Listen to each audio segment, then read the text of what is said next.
Ladies, gents, children of varying ages, it's your boy here, AJ Orsini, here to talk to you about Orsini's Uncensored Mind. Now, see, this is a podcast where I'm rolling with my right-hand man, my co-host, my brother from exactly the same exact mother. Of course, I'm talking about my boy, Deceived Dave. We sit here and we break it all down. We're talking about professional wrestling for the most part, but we're not afraid of any topic.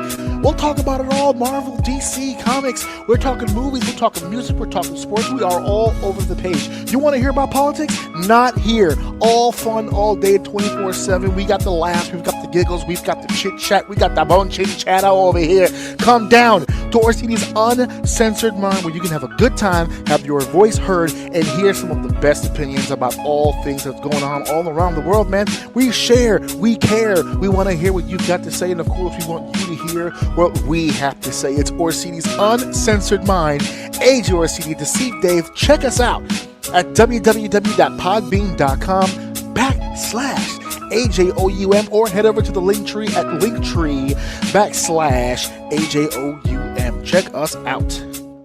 Orsini's Uncensored Mind, of course, is a predominantly pro wrestling discussed podcast, but Deceived Dave and myself, AJ Orsini, not afraid to touch any subject at all, and we have a good time when we talk about it. Now, normally, the best way to catch that would be to head over to podbean.com/AJOUM, but for those of you who want a little bit more variety in your programming, I don't blame you. We've got a YouTube channel just for that. We've got shorts, we've got full episodes, we've got commercials, advertisements, we've got everything that you need to do to stay up on all the information concerning Orsini's Uncensored Mind. All you need to do is head over to youtube.com. Of course, you can search up Orsini's Uncensored Mind directly, or just head over to youtube.com/AJ Orsini96 host. That'll take you to the YouTube channel. Please take the time and hit the subscribe button, hit the bell for notifications, help the show, and we'll keep on entertaining you guys no matter what. Let's go!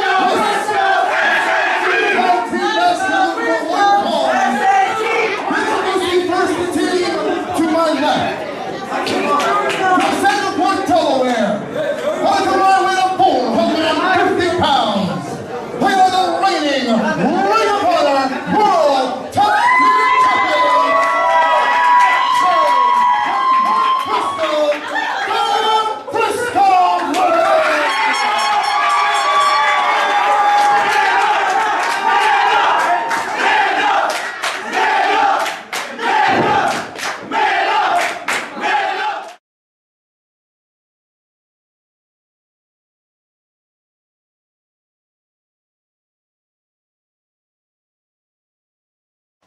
Hello, boys and girls out there. My name is AJ Orsini, and usually I'm rolling with my right-hand man, my brother from exactly the same exact mother, Deceived Dave. And we are the hosts of Orsini's Uncensored Mind. Predominantly, we're a pro wrestling podcast, of course, but we tackle all number of subjects on our show. We do it with laughs, we do it with class, and we do it conversationally, baby. We have a great conversation with our fan base, of course, you folks out there in the House of O.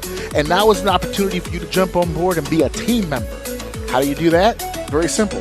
Email AJOrsini96host@gmail.com to find out sponsorship opportunities that all of you qualify for, whether you're a business or an individual. If you want to find a way to support the show, once again, email AJOrsini96host@gmail.com. What kind of sponsorship opportunities are we talking about?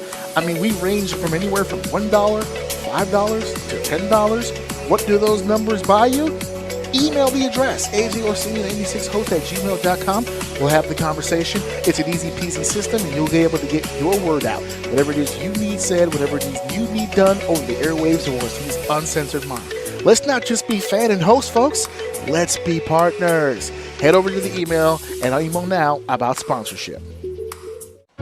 This is your boy AJ Orsini here to remind you guys that if you took the time right now to look around your home, look in the kitchen, the bathroom, the bedroom, the living room, all of the areas within your home, if you look around, I can promise you, you do not have enough OUM merch in your house. This is scientifically proven. I know for a fact you do not have enough. Even if you're listening to this and you already have a few, you do not have enough. But that's okay. We can solve that problem very simply. All you need to do is head over to AJOUM.com. That is it. It is AJOUM.com. And you can get yourself some AJ Orsini Deceive Dave Orsini's Uncensored Mind merch. We've got t-shirts, we've got socks and pants and sweaters, we've got decor for the home. You want some sheets for your bed with AJ Orsini? We got them. You want some to cover up your windows? We got them. You want some dishware? We've got them. Head over to AJOUM.com for more merch goodness. Everyone, and welcome back to Fighting Spirit Wrestling's Tuesday Night Power right here on Soy Latino TV. My name is Orsini Yor. EYFBM of Jigsaw and Fire Ant. LAX is moving on. Here with the premier athlete, Anthony Neeson, the innovator of violence himself, Tommy Dreamer. I am here with the King of Flight. I am here with Ricochet. Matchup. Now, earlier tonight, you guys said that you were confident enough in taking it since you just took the IWGP Junior Heavyweight Tag Titles. The notorious 187 Homicide.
How the hell is everybody out there? This is your boy, your main man. This is AJ Orsini with another episode of Orsini's Uncensored Mind, but we are live. I literally just did it. I just said to myself during the fucking intro, don't look down, look up. Down, bad, up, good. And as soon as I got into my intro, I just started staring at myself because I am a fucking narcissist. I love the way that I look, except for the rough.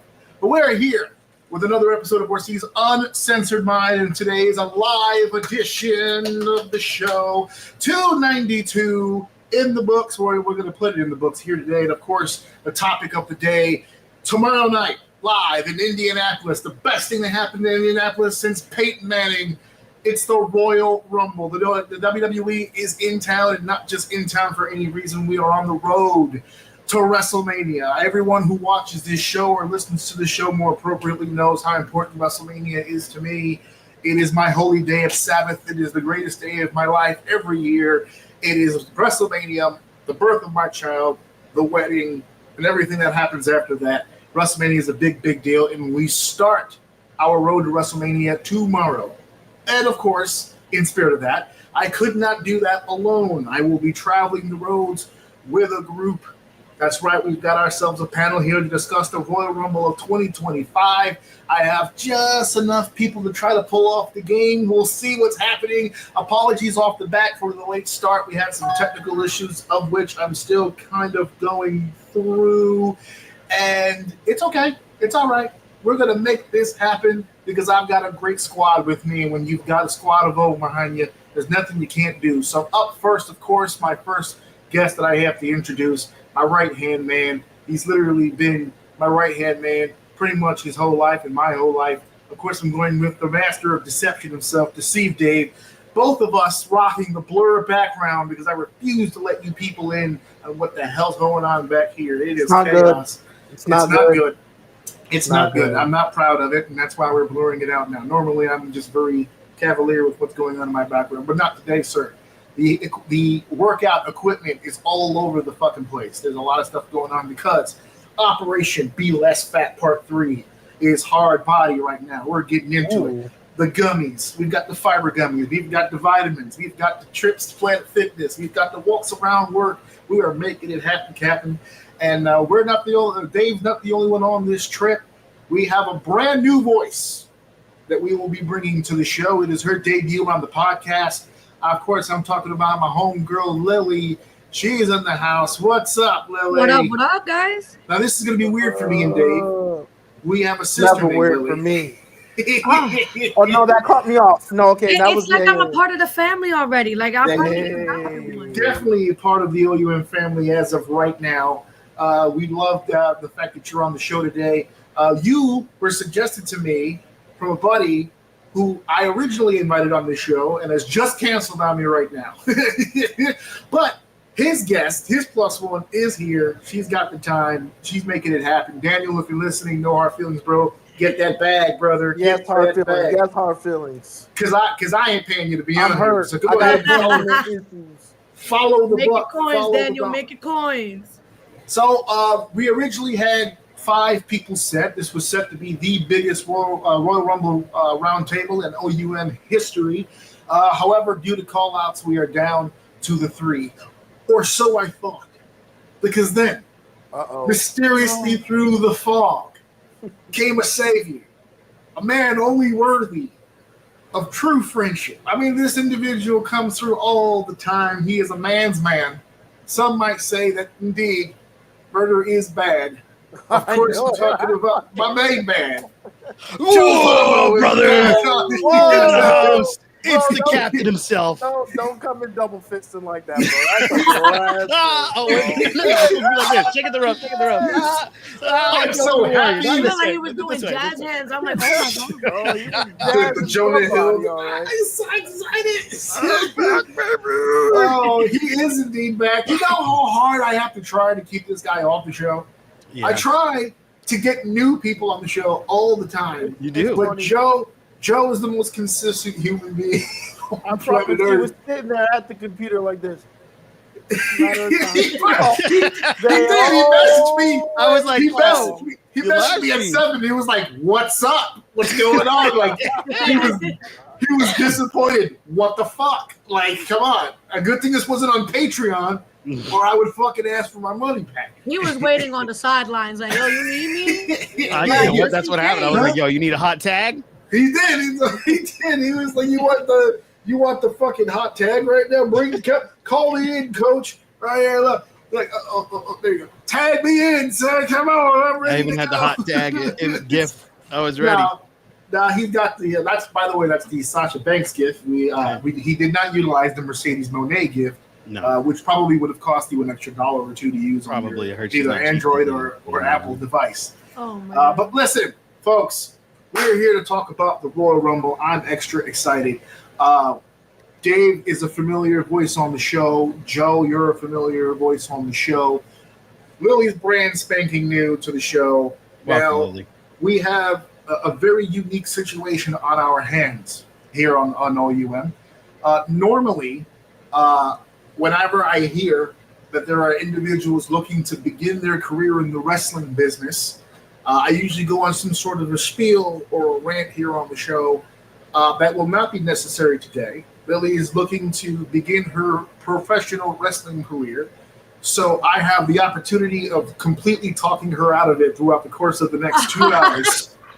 For the next hour and a half, you are going to get an opportunity to cancel this idea. You got time on the clock. You haven't It's too late. I'm already like, once I put my mind to something, it's over. Like I'm following through with it. Well, how long have you been a fan of professional wrestling? Ooh, professional wrestling. That's bait. I was a Don't kid. take it. Don't take it. Nah. I was It's a bait. kid, Bait dude. you And in. then my brother's a wrestler currently in the independent scene, so it's just kind of like I have to face you. Like that's just Jesus. mandatory for me.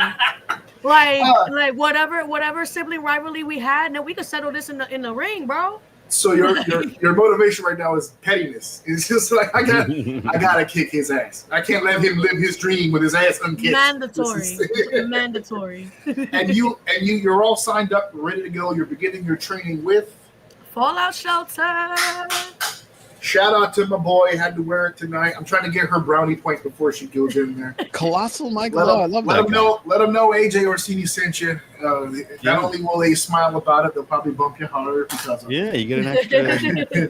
Neat. Me and Mike Steve Pena, a lot of those guys that work over at the Fallout, long ways back. We go a long ways back. Joe, you as well. Go way back with the colossal Mike Law. So at the start of the show, I will say good luck. Enjoy your journey. But hopefully by the end of it, you will have a clear head and realize to get the fuck away from this place before it pulls you in.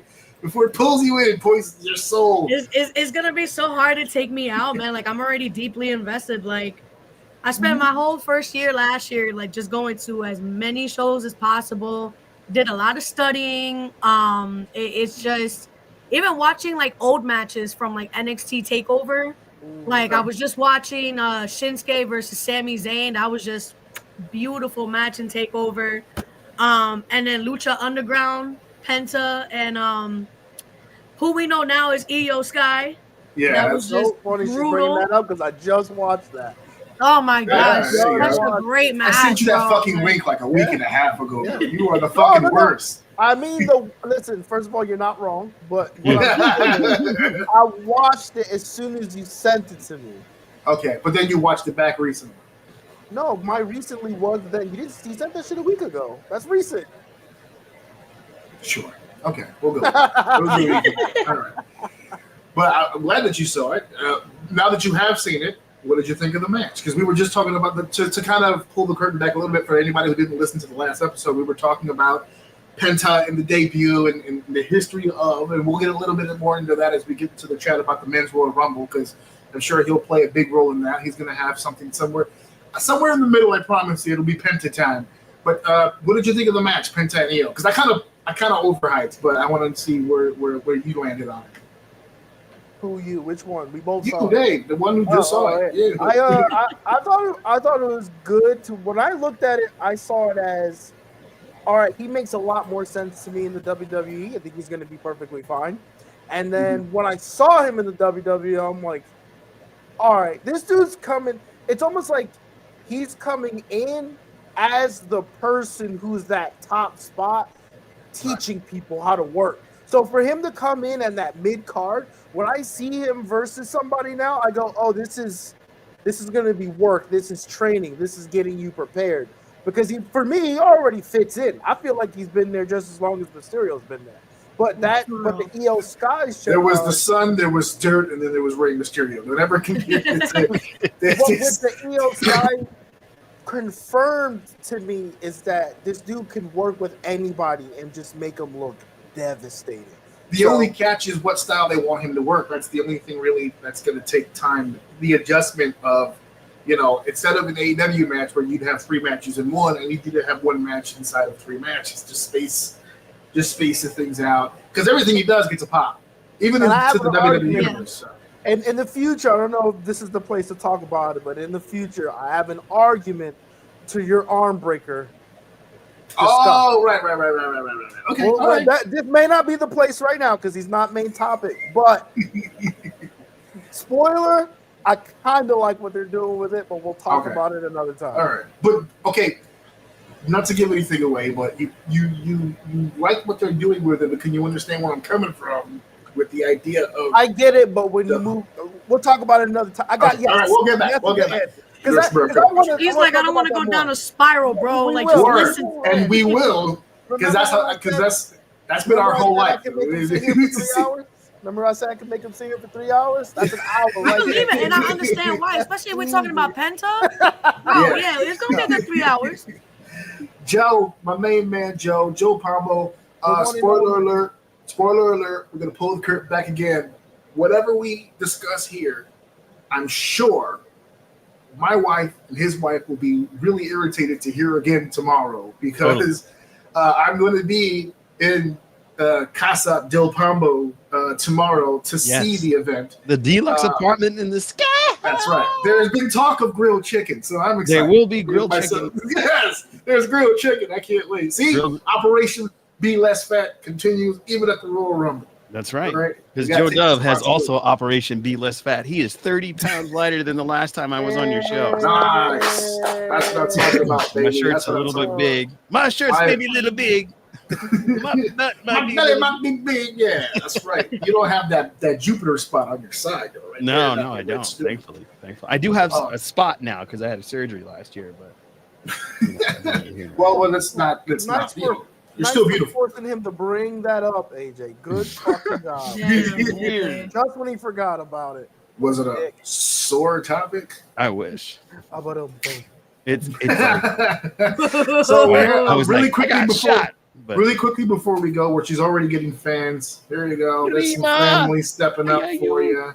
It's my cousin. Oh, look at you showing love. Showing the it's love. So proud. I am also proud. She's filling the seats already. That's baby. Come on. I gotta bring people for y'all. You know, these are my babies. Right. I love it. Even if they never come back, I'm happy that they're here to support you at least. That's cool. But they should subscribe, like, and share this. Like, those guys are garbage, but you are awesome. I love you on the fucking show. You did a great job.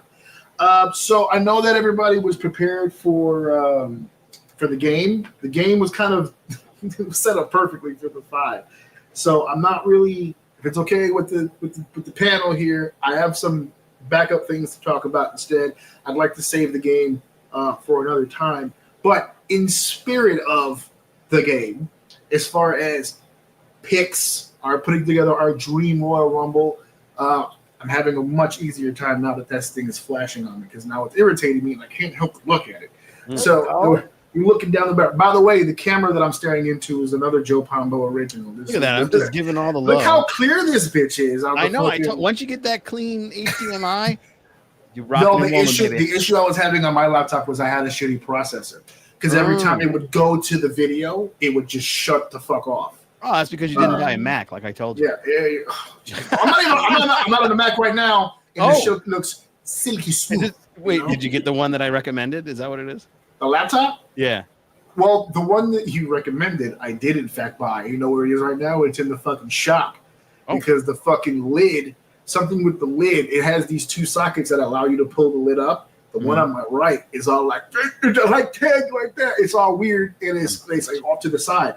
So I told Amazon, because I bought the insurance for it. Nice. I was like, hey, is there any way I can get this repaired? They were like, sure, take it to this place in Manhattan. I said, perfect. I don't want to ship it anywhere. Let's get it fixed in a day. But I take it there. They can't fix it.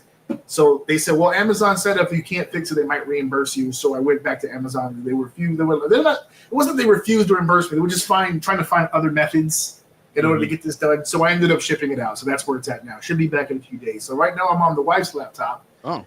And it's looking. It looks sexy. It looks fucking sexy. If my laptop comes back and it can't do this, I'm using my wife's laptop. Fuck that. Yeah, right. I mean, just a warning: Jeff Bezos, even though he's a billionaire, will fuck you. Okay, he wants to make sure that you peons for as much money as he has. What will do to you? Yo, Amazon's the fucking worst, and I'm tired of getting my ring. I'm tired of Amazon. I think I gave up on Amazon a long time ago, especially because these motherfuckers charge you for everything. Fuck that. Everything. That's what I like about being in it, because I can't curse on the Captain Squadron. It's a kid-friendly show, so. I'm like, fuck. Which sucks for me, because I'm so used to being on an uncensored show that when I'm on your show, I have to like tone it down. Sometimes your eyes get un-Asian on me sometimes, because I get like dangerously close. So you go Asian, I have that Caucasian, too. Asian. Like that. Yeah. So I have a question for the panel, and we're gonna get balls deep into this WWE talk here, and we're not gonna get to the matches just yet. But for the record, today is the 38th Royal Rumble. We've had 38 of them. Different varying cities, different varying towns, different varying styles, right? We've had 30-man Royal Rumble. We've had 60-man Royal Rumble. We've had women Royal Rumble, men Royal Rumble. We've had all different types of things going on. We've had surprises. We've had women in the men's Royal Rumble. We had a man kind of in the women's Royal Rumble. Santana, I'm looking at you. We've had some mixed match of ideas. We've had some creative spins. We have some creative takes on the Royal Rumble. For those of you at home who are unaware of how this match goes, it's very, very simple. 2 people will start in the Rumble. The rules are very simple. You take your opponent, you throw them over the top rope, 2 feet must touch the floor, and then that match does not end until all 30 individuals have gotten into the ring. Of course, it's spanned out between 90 seconds or 2-minute intervals. That also changes depending on the Royal Rumble. I can't tell you which one's going to be tomorrow. Who the fuck knows? But one of the biggest things about the Royal Rumble that everybody gets so excited about. Surprise. There's always all kinds of surprises. Now, I'm not going to ask you who you think will be a surprise tomorrow. We'll save that later. What I want to ask the panel, and Lily, ladies first, what are some of your favorite surprises? Either a surprise return or a celebrity, or whatever the case may be, for the Royal Rumble. I think the one return that I marked out for, like heavily, I think was when Edge came back. I think I fell out of my seat. Is that the greatest return of all time? Can we have that conversation? The best. It was kind of up there with John Cena, but I don't think it could top John Cena's return. Like I think Edge was just the energy, the vibe, the pop that he got. Like there was tears. There was tears. People cried. I don't cry for nothing.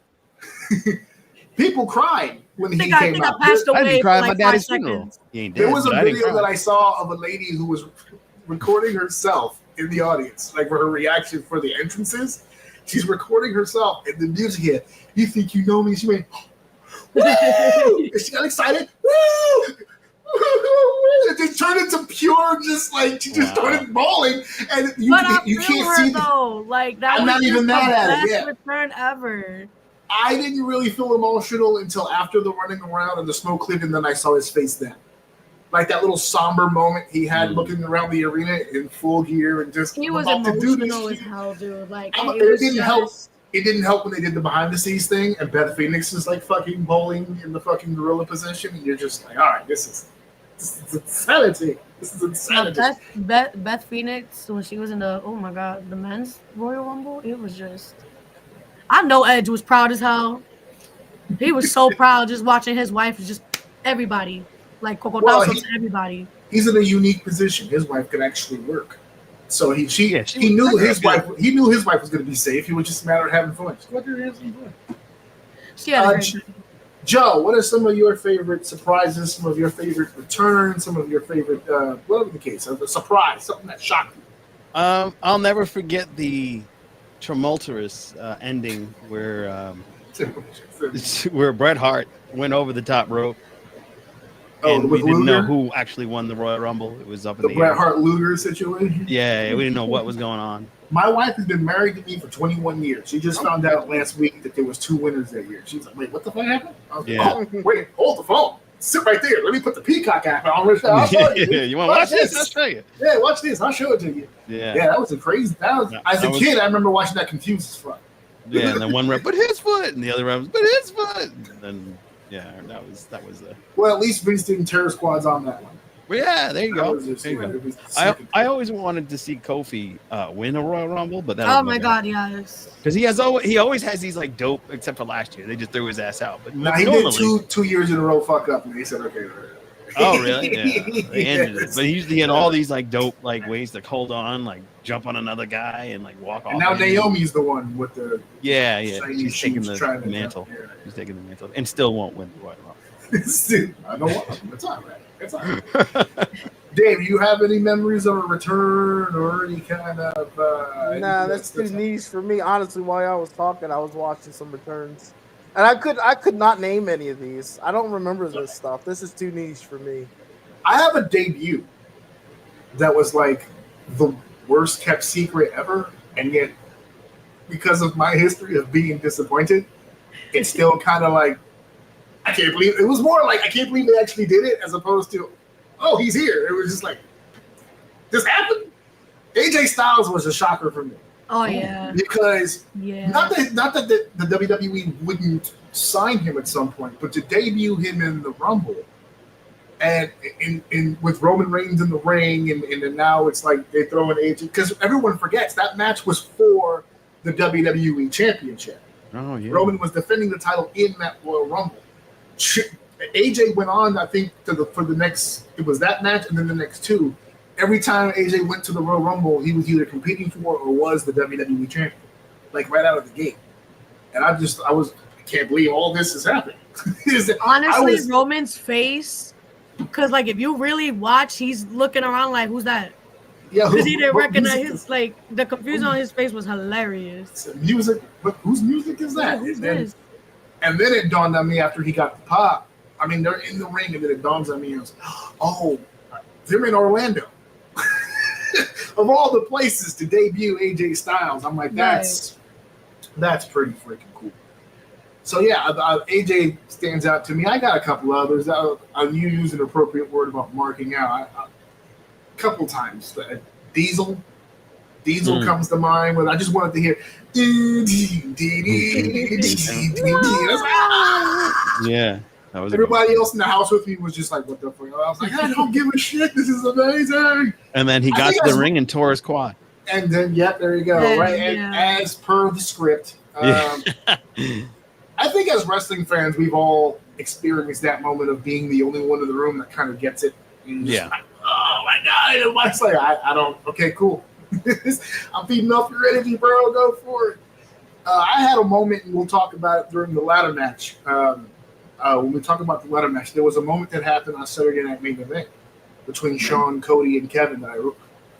Again, I was the only one in the room. Does no one see the irony in this? Does no one see this? But we'll talk about that a little bit. I'm sure you guys picked up on it. But I was surrounded by people who they were all lost and confused.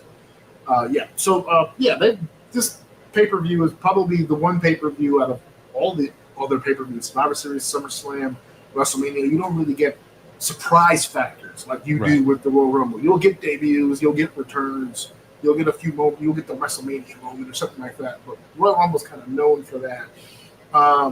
This particular Royal Rumble is being touted as quite possibly the most loaded, the most star-studded Royal Rumble of all time. Yeah. I have a bone to pick with that, but I'll take it to the panel. What are some of your favorite actual Royal Rumble matches where you're just like, wow, the hits just keep on coming? I mean, this is like, oh, this guy came out. And then, oh my God, this guy came out. And oh my God, look who's in the ring. It's like 8 of them now. Is there a Royal Rumble that stands out? Joe, we'll start with you. Is there a Royal Rumble that stands out in your mind where you're just like, wow, this is stacked? The Ric Flair Royal Rumble stood out where he ended up getting the championship. 92, yeah, that 92. Was star-studded.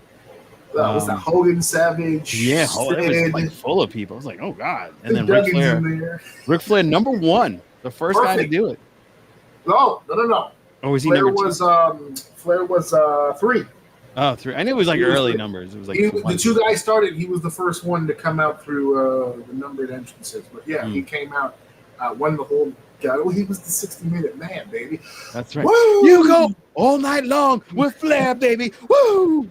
Rick, I think you're doing 60 minutes. I don't care, baby. If I win the belt at the end, yes, then I don't give a shit. That's exactly. At least, you know what? That must have been the easiest 60 minutes of his life because it's the one time he has to go 60 minutes where he doesn't have to go for 60 minutes. There's these pockets that you get into that you need. As a wrestler, you need to understand how those work. That's why you see a lot of battle royals on independent shows. They're just constant chaos because you don't have moments where you have your pockets, where you free that middle of the ring for something big to happen. It's always it's 20 minutes of hearing everybody go, because they're trying to get a move at the top rope, and then everybody's in everybody's way. There's no cord. That's why there's an art to the Royal Rumble. There's an art to a battle royal too. It's 2 different arts, but you got to find your spots. You got to find your ability to get in there and really, really, really make moments happen in those matches. Battle royals could be really, really dope if everybody who was in them knew how to work them, and a lot of people don't, which is why I stopped working them years ago. I actually have a DM that I have to respond to right now from a guy in Maryland telling him, nah, I'm not driving all the way to Maryland to be in a 20-man battle royal. I'm sorry. So, yes. So you said 92 for Ric Flair. Lily, is there a Royal Rumble for you that kind of stands out where you're just like, God damn, there's so many people in this one? So I'm a girl's girl. Of course. I don't remember which one it was, what year it was, but the one with Nia Jax where they struggled to get her over the top rope. Yeah. Why did it take so many of y'all to struggle to get homegirl off, like, over the top Remember when they did that? Like, aren't y'all supposed to be like, but y'all because struggling? they're supposed to show how powerful Nia Jax's thighs are. Well, she's not like most girls. I'm just saying. Exactly. I will say this though, her physique, like she's been working. She if you compare her from that Royal Rumble to like her now, so much weight. Like she looks really good. Like you could tell even her cardio in the ring. Like it's definitely been like a huge improvement. But that Royal Rumble where they were struggling with her, I think was just top tier. Like I was the she one that really. didn't Randy drop her with an RKO on them? They did all the spots, right? It was like a That shit was 619 great, into this thing, and Randy Orton came. They were just dropping finishes on her left and right. They were like, we gotta get her ass out of here. Jesus Christ! Now Randy Orton was not playing when he hit her with that RKO. I was like, damn. He dropped it. Is that okay? Is that loud? He For didn't Gucci, right? give a shit about RKO and Stacy Keibler. He did not give a shit about RKO and Nia Jax, bro. No. Like, Benjamin White with the I love love you, you face. Betty. I'm gonna hide that because he chopped me in the face last time we saw him. Last time I saw him, he drop kicked me into a turnbuckle. So I'm gonna go ahead and block him. Damn, leave my No, I'm brother just alone, man. kidding. I block people who physically assault me. Nah, he's a cool dude. I love Benjamin. Nah, Benny Blanco was that guy, man. You just reminded me. Didn't they do something similar? Was it Karma? Awesome Kong? Yeah. When Karma, they did the same. They did the opposite. Not the opposite. They did something extra for Karma. For Nia Jax, we're all like, oh, what's happening here? When Karma's music hit, everyone got free. Oh my god! It's just like Her aura, even like just in general, is just like you see her and it's like, damn. Like, what do we do? Oh, this guy now. Look, we can run it back. Ooh. I'd love to. I would love to. As long as I'm the special guest ref, that's all I need. No, you train it now. You gotta be either part of the match. You gotta be a tag partner or something. You can't. No. Don't take the easy way. No sweats. Come on now. Take some bumps. Dave. Yo, any year in particular, it can be recent too. It doesn't well, to be matter. honest with you, I think last year to me was probably pretty loaded. It was towards the end of the card because I went back and looked at it again. But maybe not so much loaded, but from what I can remember, Am I the only one hearing you? there's an echo for sure. I don't know where it's coming from. It wasn't there before, but I muted my mic to see if it was me. is there? All right, but I went to look and it was loaded towards the end. But as far as loaded goes, I think it's more so. I didn't know there was a possibility for a lot of people to win. And that to me is what loaded means. Like, there's a chance for someone else to win. Now, I think this year is more loaded if you think about it like that. But last year, not only to me was the most stacked in years, I don't even think it ended the way it was supposed to. I still am a firm believer that was not supposed to end the way that it did, which completely changed the run all the way to Mania, which completely changed what happened this year. So I'm excited to see what happens this year. Yeah, we were really excited about the possibility of the Royal Rumble last year, especially. I mean, we were a little biased.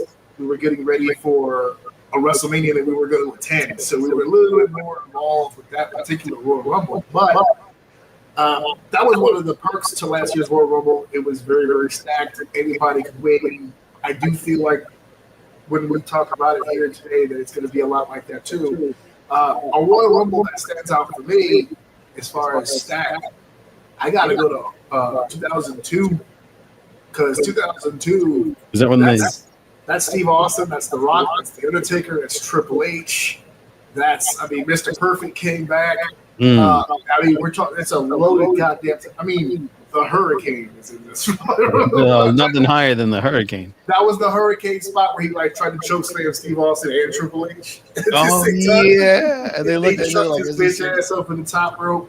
Absolutely. They looked at him like, "Now, be for real, be for real."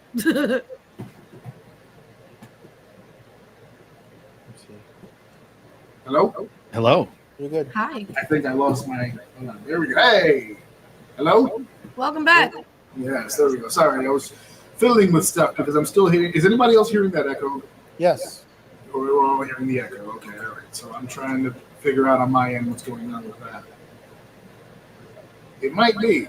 Okay. It might be. Okay. Look. So, Ralph, to me, Royal Rumble 2002 definitely stands out. It was a stacked card. And any one of those individuals could have won that matchup, and it would have made WrestleMania sense. I feel a lot of that logic applies to the men's Royal Rumble of this year, and we're going to have a lot of conversation when it comes to that. So here's what we're going to do right now. Give me 1 second. I'm going to play a quick commercial because I want to get rid of this echo. So give me 1 second.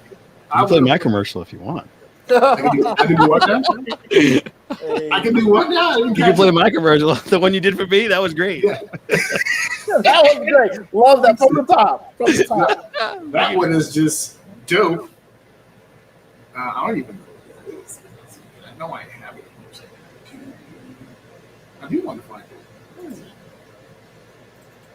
There it is. No, that's the intro. I don't know where it is. We're going to play something like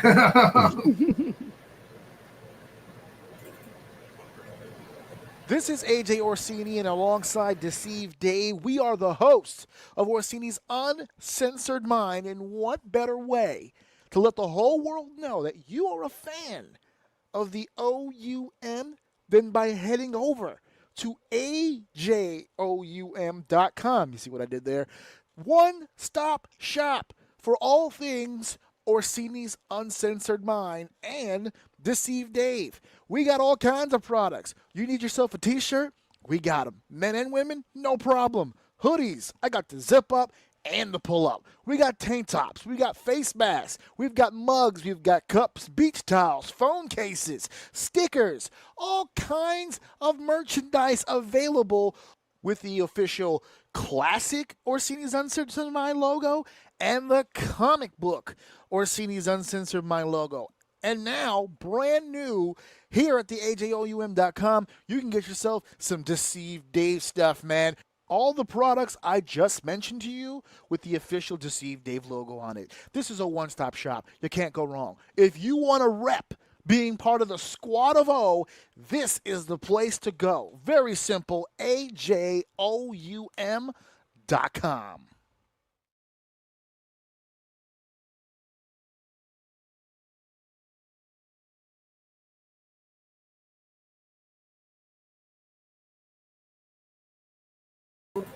There we go. Boy, and Yo, boy. mic check. Hey. There we go. There we go. There we go. Oh my God. I'm telling you, this fucking show is snake bit. It's snake bit. Something's telling me, look, my camera said, no, fuck you. I'm going the other way. No, you stay here, motherfucker. You stay right here. God damn. I'll come to you. I don't give a shit. God The damn. echo going down? It didn't show up for me before because I have It my did whole. at first, but now it kind of whatever. Let's just rock. It's not that Okay, bad. oh no, now we're in different boxes. Okay, here we go. All right. Hey, I'm still in my spot, baby. Let's go ahead. Let's get started with the Royal Rumble. Let's talk about what's going to be going down. We have 4 matches now. I don't believe in my heart of hearts that 4 matches is all we're going to have on this program. And even if it is all that we have on the program, I doubt that's all the time that's going to be allotted for that. There'll be something in the middle, either something with the Hall of Fame or some sort of weird angle, maybe even a promo of some kind. Something's going to happen. They'll fill time if they need it. But can't talk about what we don't know. What we do know is that we've got 4 matches. I'm going to save the Royal Rumble matches for the end. So let's start at the very, very beginning. As a matter of fact, I think this match, if it's not the women's Royal Rumble, because they usually like to space the Rumbles out. Somebody will open the show with a Rumble. Somebody will close with the Rumble. I have a feeling based on all the implications on the men's Rumble that might be last. So the women might be first. So to save the Rumbles for last, I'll go with what I think will go on before everything else. And that's our 2 out of 3 falls match. Ugh. For the WWE Tag Team Championship, we've got Tommaso Ciampa and this Johnny Gargano, DIY, defending the WWE Tag Team Championship against Alex Shelley, Chris Sabin, the Motor City Machine Guns. 2 out of 3 falls. This is not going to be one fall to a finish. There's going to be no bullshit finishes. Oh, there still might be a bullshit finish, but that's what it's not designed for. Kayfabe-wise, this is going to answer all the questions. It's going to be DIY versus the Motor City Machine Guns. Deep in my heart, as a pro wrestling fan, this match could have happened at Ring of Honor. This match could have happened at Dragon Gate USA. This match could have happened anywhere in the world. It probably has at some point, and we just don't know about it. This is one of those indie-rific matches, but it's on the fucking biggest stage on planet Earth right now. So one of two things, in my opinion, is going to happen. This match is either going to be super hot, and everyone's going to love it, or it's going to be wildly and extremely underappreciated by the audience is going to be in front of it. I don't know how many people, just based on responses, are familiar with the Guns, and I don't know how invested the WWE Universe on the main roster has been for Tommaso and for Johnny. But I'll take it back in time. I could have said the same thing about the Hardy Boys in 1999. I could have said the same thing about Edge and Christian in 1999. Oh. And when the match was over, they were household names. Do we have that opportunity here in this tag team match? Is this the tag team match that's finally going to get the audience to go, oh, wow, these guys are actually pretty good? Joe, what do you think? Nope. Straight out of there. No. No, I say murder's bad. No. Well, in this situation, they're gonna kill it. I know these guys are gonna perform and they're gonna go way above and beyond. But I think the problem is everybody's doing that in the tag team universe.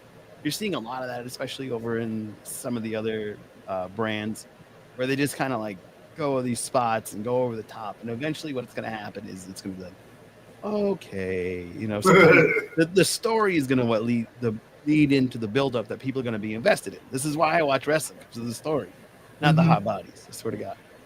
That's what I'm talking about.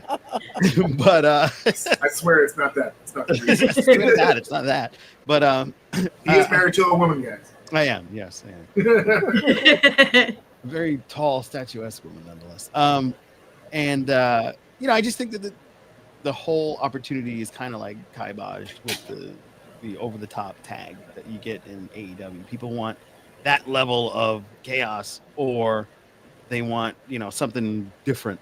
So this is an opportunity to do something different, but they're going to have to avoid the tropes of being, okay, we're going to do this thing where I'm going to jump off the top rope, hit the turnbuckle, flip over, hit your mama, slap your daughter, and then land on your titties. You know what I mean? Like, you're laughing, but when I'm talking about a match backstage, I'm laughing because that's what happens. You have a whole conversation, and then right before it happens, everyone does it in fast forward.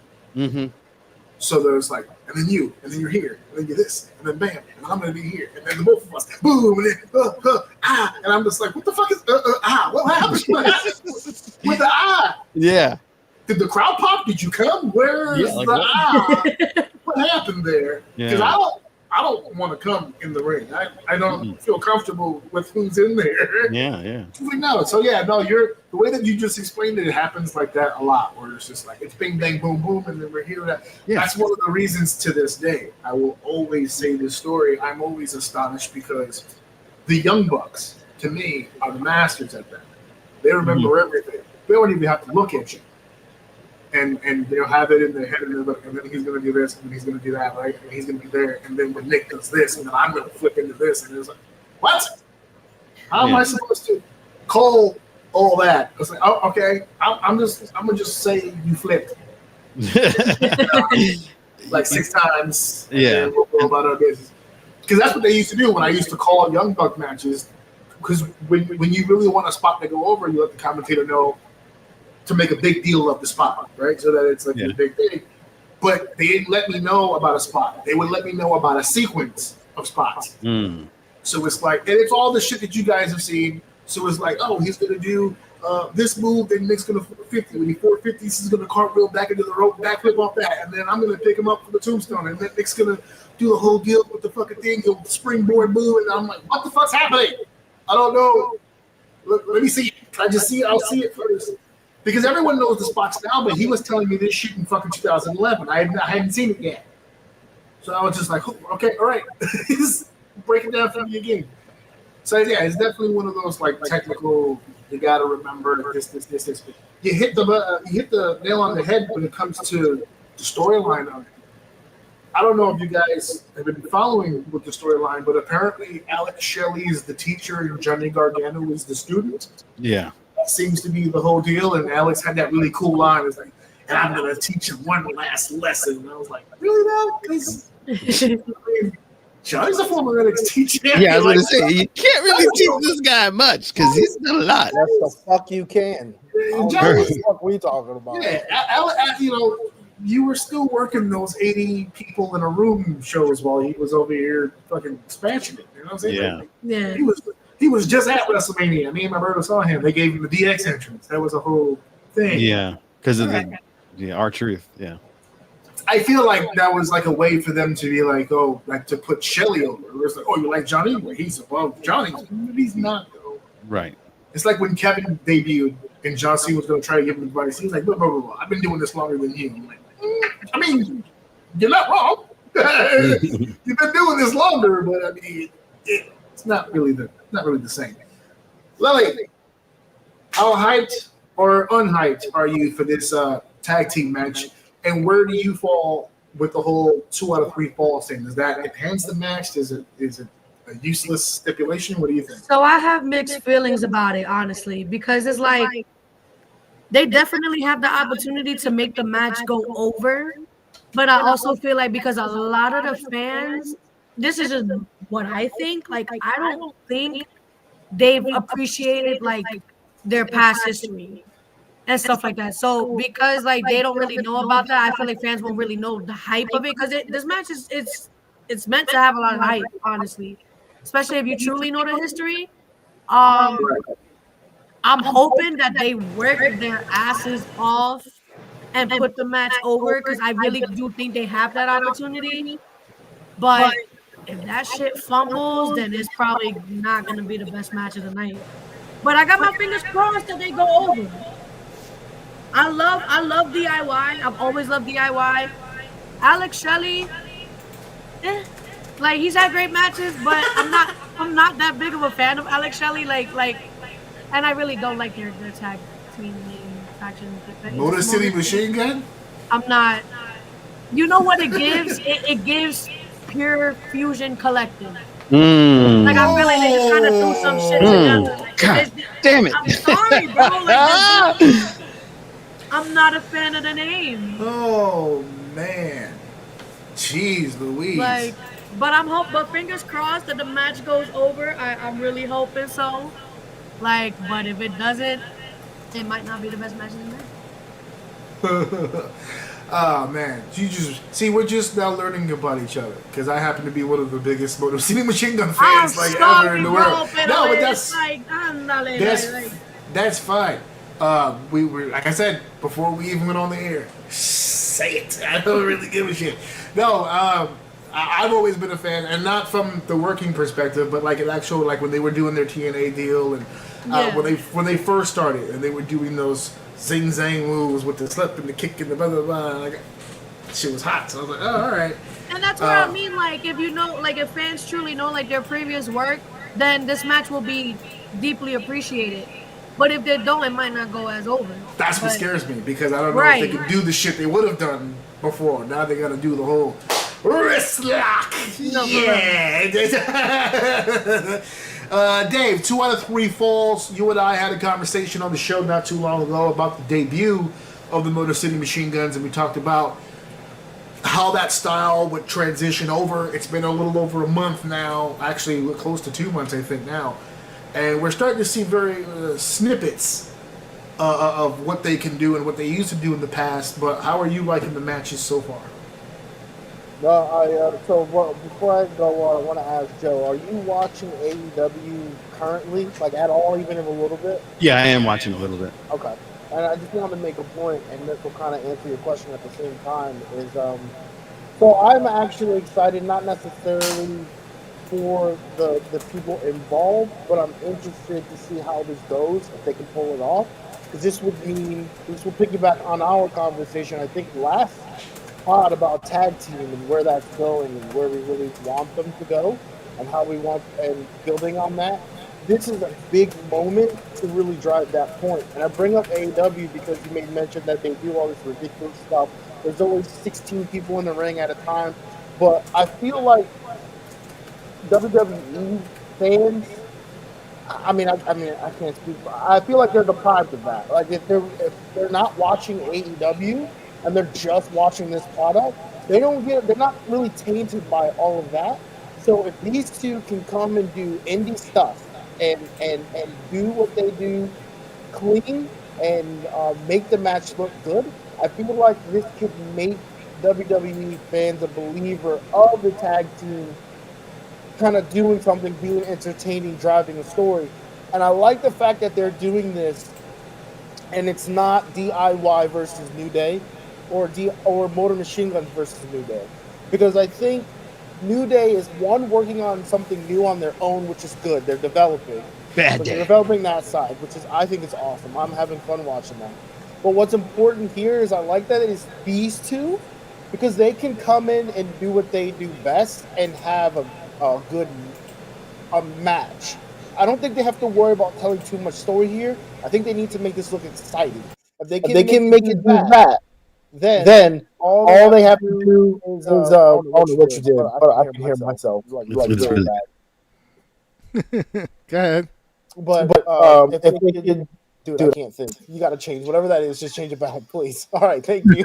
DIY. Yes. So if these two guys, all they have to do is have a good match, sell the division. I guess that's what I'm trying to say. Sell the division, and then we can start matching them up with actual tag teams that are a lot better with the formula of WWE and being able to drive the story. And I think that's where New Day is going to come in and really help with that. But this 2 out of 3 falls is a good opportunity for them to go out there, be crazy, and have a very entertaining match to really get people to look forward to the next like tag team match or tag team championship fight. So there's a lot on their plate here. I think there's a lot riding on this match. Yeah, I personally have high hopes for it. Considering where we are at as far as matches go, because we only have the 4, and 2 of them are going to have literally 60 people in it. Considering where we are with that, I think this match has the opportunity to stand out to some degree. Joe, you were mentioning before about how the possibility of it being probably too many spots or stuff like that. Mm-hmm. If they go that route, they're in trouble because we've got 2 really big matches that are going to be nothing but spots. Right, exactly. So this doesn't, like, if this would have been like a SummerSlam match where we can do different styles, it might have stood out a little bit more, but that's literally the whole point of the Royal Rumble. So it might be a little more difficult for them to stand out the way that they normally would. It appears I've got the audio under control. Oh, it sounds smooth, baby. Okay. So I think I know what the problem was. Not to get too much into the techno mumbo jumbo, but I was like, I went and got my Pikachu too. I was ready. my headphones come up when I plug them in and log everything in. It comes up as a USB audio codec. Oh, That's normally how it comes up. So when I saw it, I didn't think anything of it. Turns out, in StreamYard's settings, there's 2 versions of the USB codec, and it didn't dawn on me until you mentioned, Joe, that you were hearing the headset and you were hearing the computer. correct. So when I went into the settings, I realized the setting that the codec was on the computer, not the headset. There it is. So I had to switch it to the headset. Now you guys can hear Ladies it. and gentlemen, if you are experiencing Yay. technical difficulties when it comes to sound, give me a call. Yeah. So the point that Dave, when you were talking, when you said, "I don't know what to change, please fix it," and then 2 seconds later you said, "Okay, thank you," I didn't change it back. I changed the mic first. I guess that's what you heard, and then I changed the speaker setting, and then you went, "Oh, there it is." So now we're back. Bad, bro. Damn. You guys, We there's 2 go sets. through it all, baby. There's- Podcast life. There's 2 sets of comments. There's a set of comments that you guys see at home, and then another chat that only the people inside the panel, and we are freaking out. Yeah. We I are was like, bugging. you guys are What like, is happening? echo, and I'm like, oh, your shit, I'm good. We're the violinists. No, all I seen was what the fuck, LOL, and I was confused. I'm like, what happened? What I missed? I'm gone for 2 seconds. What And did then, I miss? I'm looking at Lily, and I'm like, oh, she's not wearing headphones. So maybe like her computer, I thought the as she's same talking, thing. it was I coming was back about to up. like, yo, we got headphones. That's probably it. Nah, it was him all along. We were the I was like, violinists. damn, me echaron la culpa. Damn. Damn. We were the violinist on the Titanic. Everybody was Word. being Nah, professional. you got to do the Mr. Krabs, bro. That's The tiny violin. Oh, I love how professional everyone was just now, but now that we're in the clear, I like to pull it like, no, we were just freaking out right now. It's like, what the fuck? It's And I'm over here giving advice like, Yeah, we're Like, if He y'all sees me wonder why I typing. turned off my camera on my mic, that was why. me and Joe were literally doing computer tech during while we were all talking about the Royal Rumble. We're literally tech. It's got to be this. It's got to be that. Yeah. Like, we're going back and forth, but we're straight now. We're Yep. good. I might have to do some editing later. We'll see how the audio sounds later, but we should be fine. So we're moving on. Next matchup, again, saving the Rumble matches for last. The WWE Championship will be hung. Both belts will be hung high above the ring as the American Nightmare Cody Rhodes looks to defend his championship yet again against the Canadian Dream, son of a security service technician, Kevin Owens. 1-on-1 in a ladder match. This is gonna sound funny, guys. I know that it is, but I've bear witness to both of these men's careers from the very beginning. Believe it or not, in a ladder match, I think Kevin Owens has the advantage. Yeah, Oh, yes. I agree. I will say this though: if Yeah. this man doesn't come out in a Stardust fit to fucking, Oh, I'm turning it off. I've heard the rumors.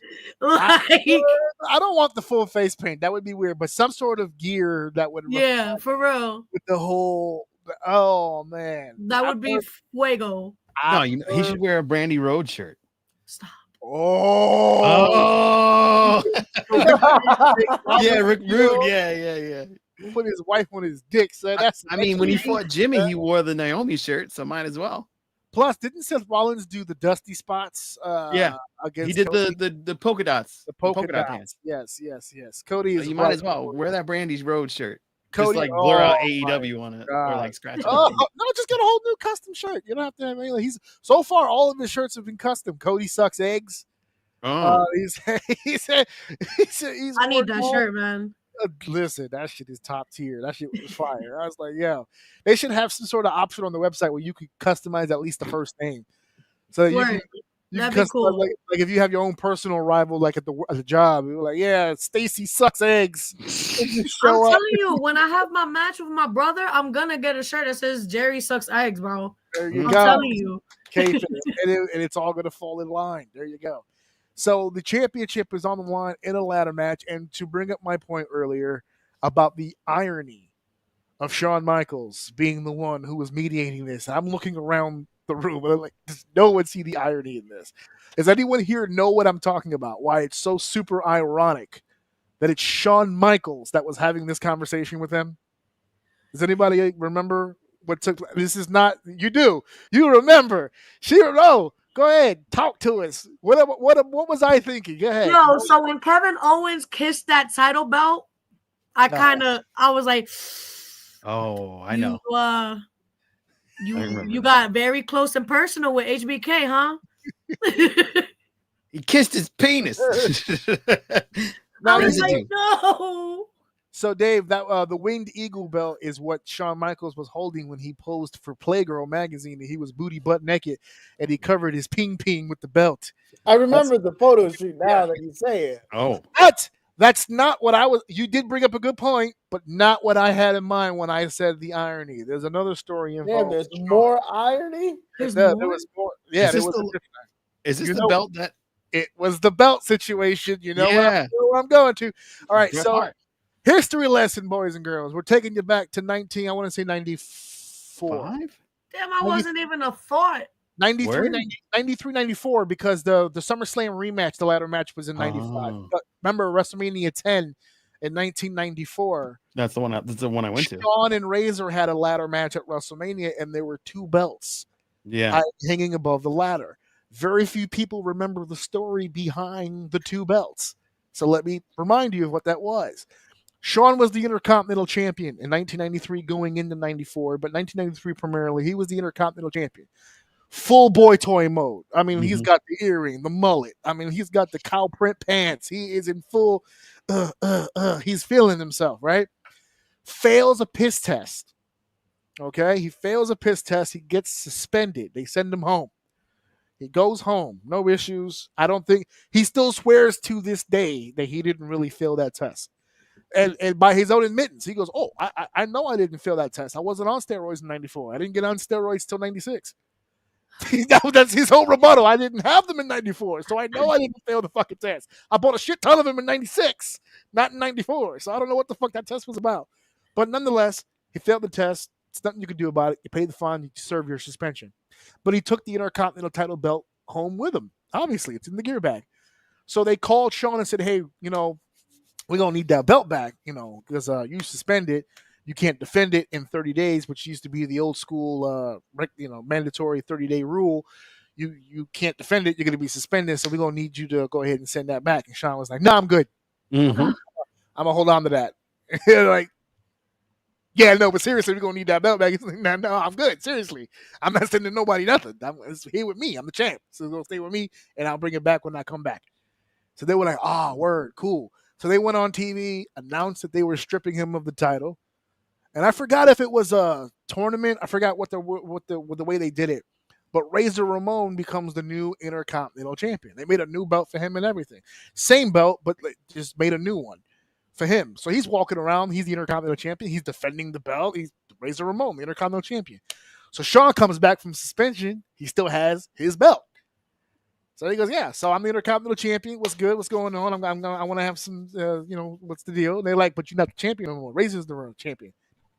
I mean, I got a belt and never been beat, so I think I'm the champion. And Razor's like, "But no, I'm the champion." Well, Sean's like, "But I'm the champion."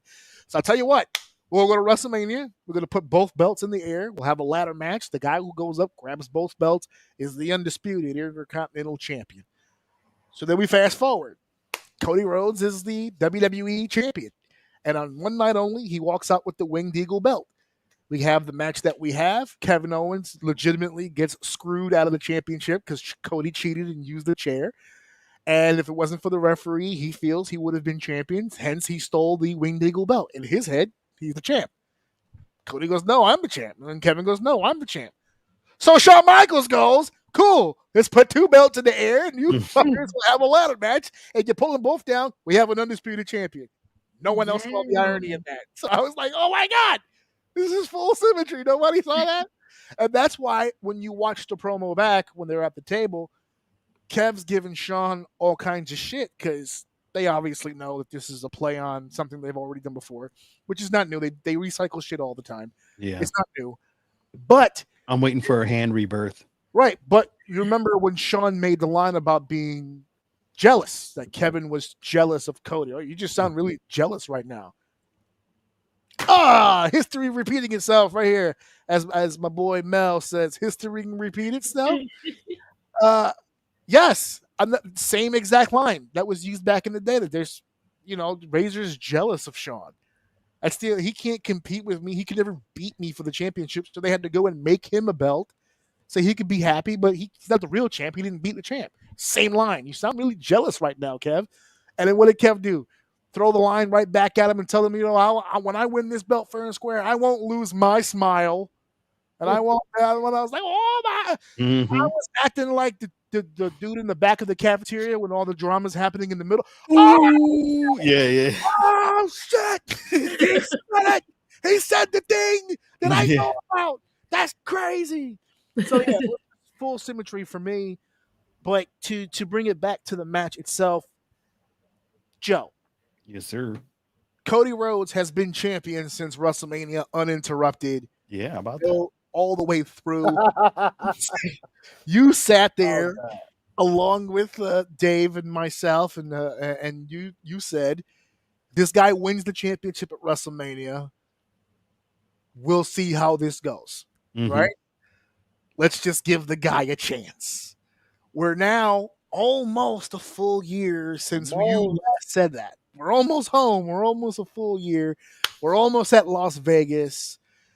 I'm going to ask you this question, and I know you'll give it to me honestly because that's what you do. But is this the right time or is this the wrong time for Cody Rhodes to drop this title? Wrong time. And he has to make it the full Mania. He has to make it the Mania. Yes, now, yeah. He better make it the Mania. Unless he, tears a quad, there's no way that he... Quad! Yeah! The fucking Chris Jericho. Quad! Yeah. If he, well, no, we used to say twat, but quad's funny. Yeah. It was No, Chris. there's no way because I mean you got the story finished, you got the dream, you outshined your daddy, if you will. There is I can't remember this one. That's perfect. There's no way that anybody but a top tier heel takes it off of Cody. They have to make it a grandiose. Is Kevin not a top tier heel? No, Kevin's a top tier heel, but like it has to be a WrestleMania moment. They're not going to give like squash Cody. We've already had the Kevin Cody. We need somebody new that hasn't touched Cody. Touch Cody in the morning. We have to have somebody. We need someone new to touch Cody. Manage to make things a little creepy sometimes. I don't know.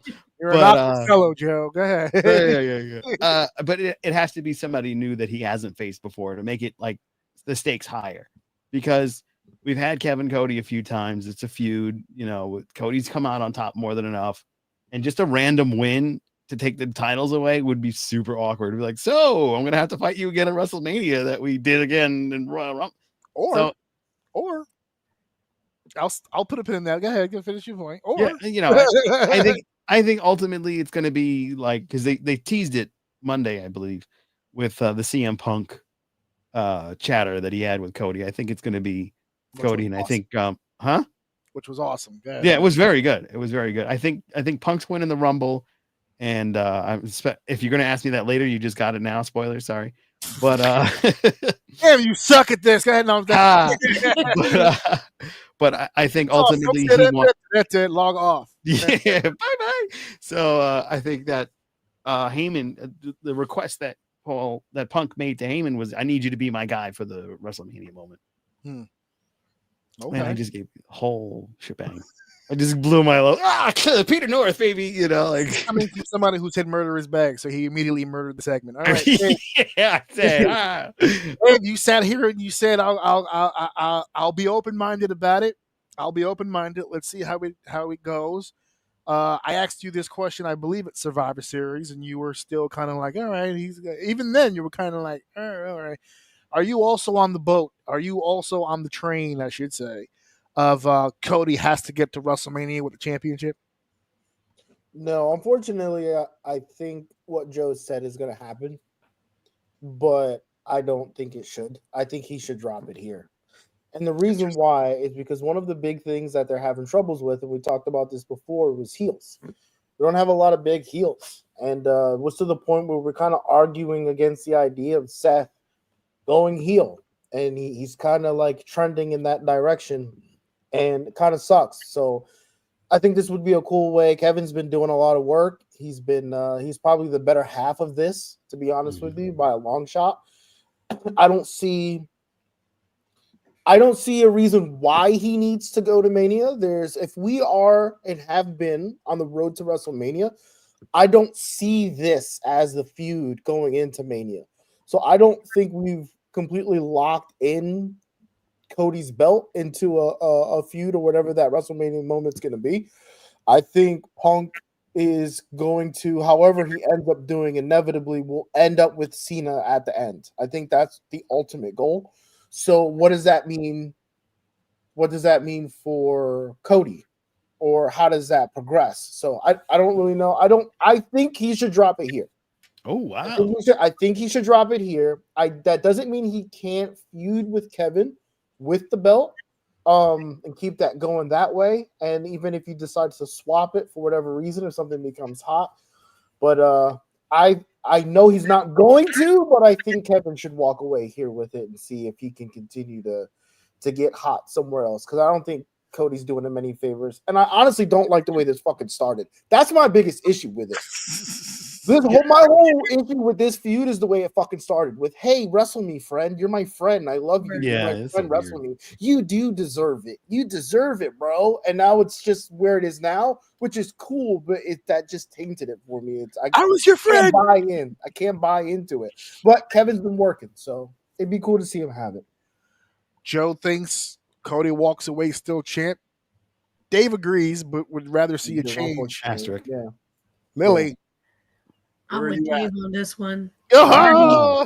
I don't think that they're gonna make Cody drop the belt, but Kevin Owens is long overdue for a title run. It really is. Long overdue. And respectfully, I don't see this like feud carrying over into WrestleMania either. Like, especially because it's like with WrestleMania, you really want to watch something that you haven't before. And because we've seen this like Too numerous many of times, times. like it's just Almost like as much all as right. Sammy and Cody. Yeah, like it's just gonna be like, all right, what's gonna be new here? You know, like I wouldn't honestly, if this shit goes over to WrestleMania, I'm not gonna be looking forward to seeing it. Even though I know if it goes to WrestleMania, for sure, hands down, they're giving it to Kevin Owens. If it ends up going to WrestleMania. But that makes sense. I would be so happy because not for nothing too. Cody, okay, so with Cody Rhodes for me, he's the person that I like to see chase. But I wasn't a fan when he actually got it. Like the Mania moment was great and everything, you know. But Just like the abortion issue. Like everybody was chasing it, trying to get it. Then when they got it, like, oh, now what? You know, abortion.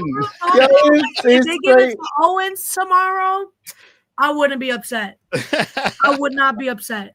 Like I don't want this going over to WrestleMania. I don't. So, do I think they're gonna have Cody drop it? No, but would I like for him to drop it? Absolutely. Like, please, like, please. Well, before I change topics, Joe, is there anything else about children you want to fucking destroy on the show? Before is Virginia watching right now? Is he be hearing you with that potty mouth of yours? It's not body, it's the truth. Motherfuckers been chasing that abortion rights shit forever, and they finally got it. Now what do we do? We got nothing to complain about anymore. It's the truth. No, that's not entirely. How dare you say that people don't have anything to complain about? Oh no, there's always something new. I'm just saying that issue. Oh, we got it. Well, now we Go can't. over that one. Yeah. Okay. So yeah, we have the issue. We got planes falling into the Potomac River now. There's other things to be. Well, when you worried fire about. the FCC chief, it's your fucking fault. Sorry. Hey, look, don't let logic get in the way of a God, it's a DEI, damn it. Yeah, we have the military and the FAA going, they did it. They did it. It's like, Yeah. oh, for fuck's sake. And then the figure skaters are all over the news. We lost 14 figure skaters. Well, hot damn. How many people were on that plane? Word. I think they were also important. I'm just saying.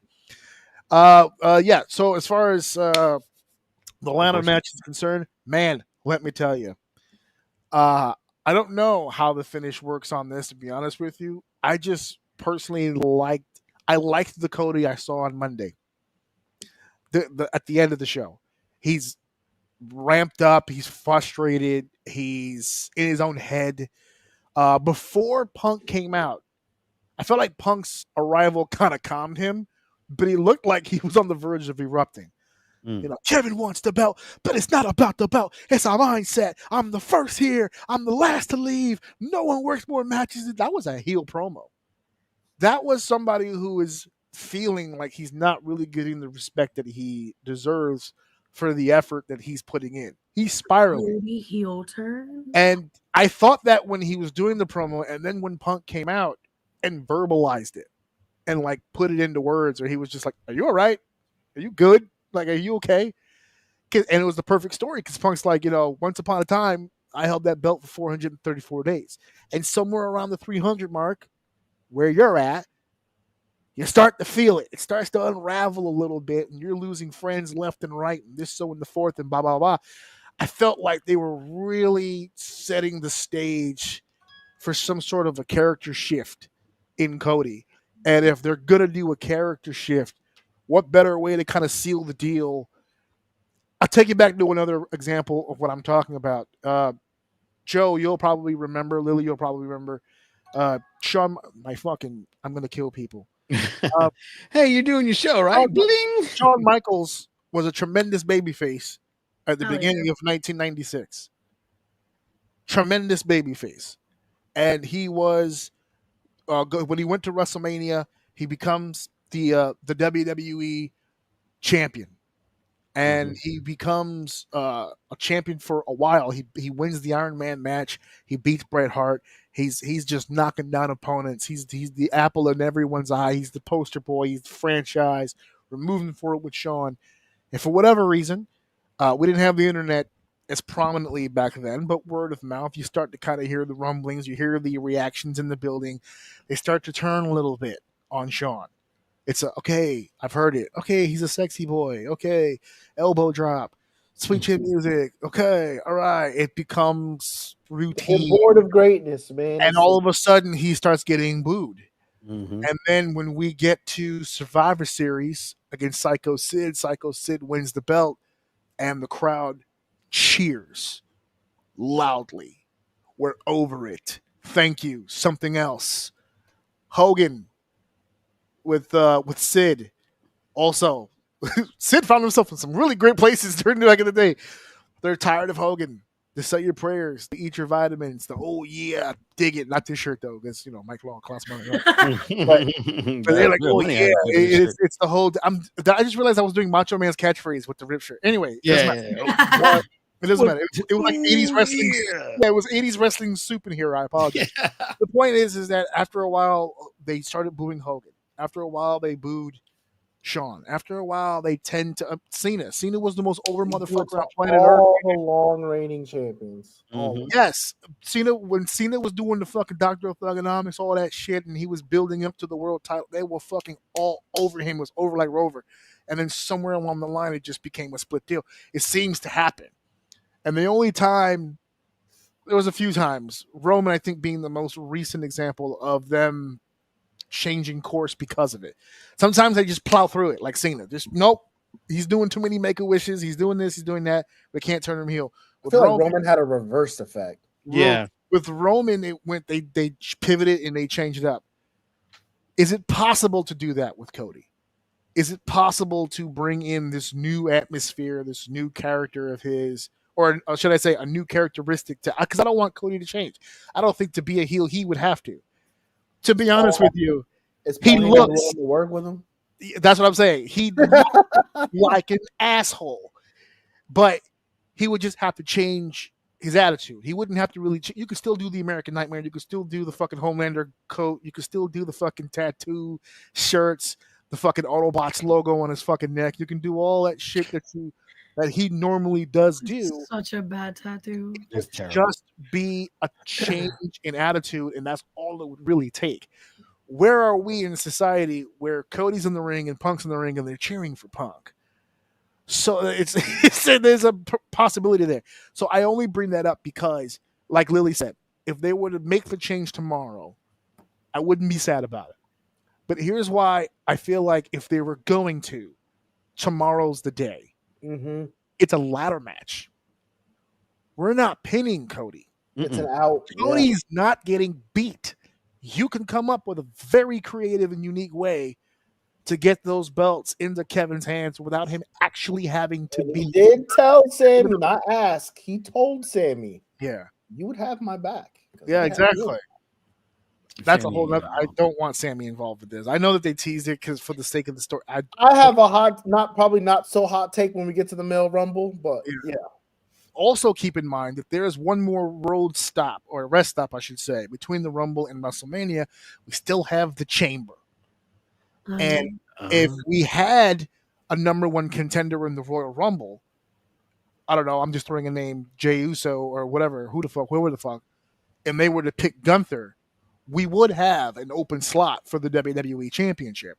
So if that Chamber wasn't a number one contendership match and just happened to be a WWE Championship match instead, with Kevin Owens defending against a Cody Rhodes, a Randy Orton, a bunch of people that Kevin Owens has just pissed off along the way, and they're all gunning for Kevin Owens, and it just so happens we get a more violent, more bloodthirsty, more maybe not so cookie cutter Cody Rhodes coming out on top and regaining the championship just in time for Mania, because we've done that before. The Rock beat Kurt Angle to get that Rock Austin main event at 17 by winning in February.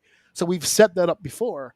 Now I have a much different, edgier Cody Rhodes going against a possible full-on babyface CM Punk.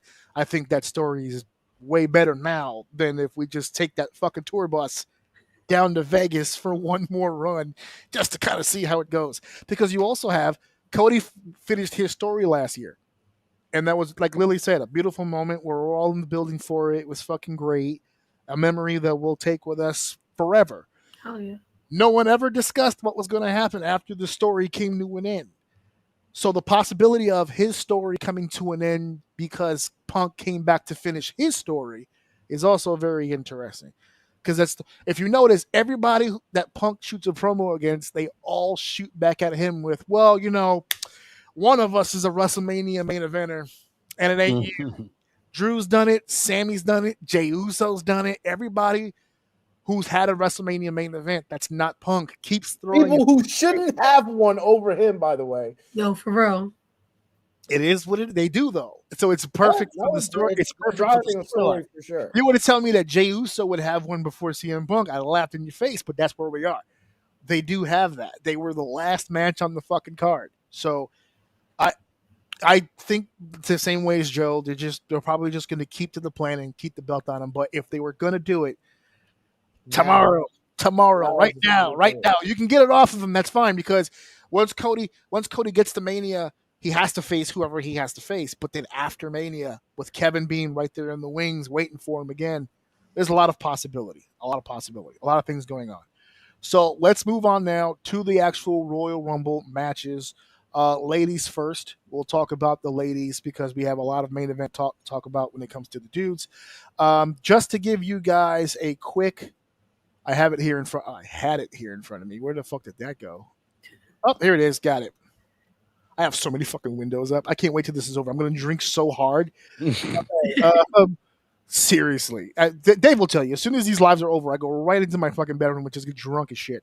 I get all the malt liquor. My wife is waiting in the other room right now for me to get the fuck off of this thing. So, all right. So right now, as it's listed, there's obviously going to be 30 women, but we only have 1, 2, 3, 4, 5, 6, 7, 8, 9, 10. We have 11. Nia Jax, Bailey, a returning Charlotte Flair. That's announced. Naomi, Bianca Belair, Liv Morgan, Raquel Rodriguez, Lyra Valkyria, Ivy Nile, Io Sky, Chelsea Green. I'll be honest, right up front, I like this list. Yeah. So far, this is a really good list. I think this is really strong list. It's a strong list. There's a lot of great female talent. 1, 2, 3, 4, 5. And just like we said about the men's Royal Rumble, Nia could win this. Bailey won last year.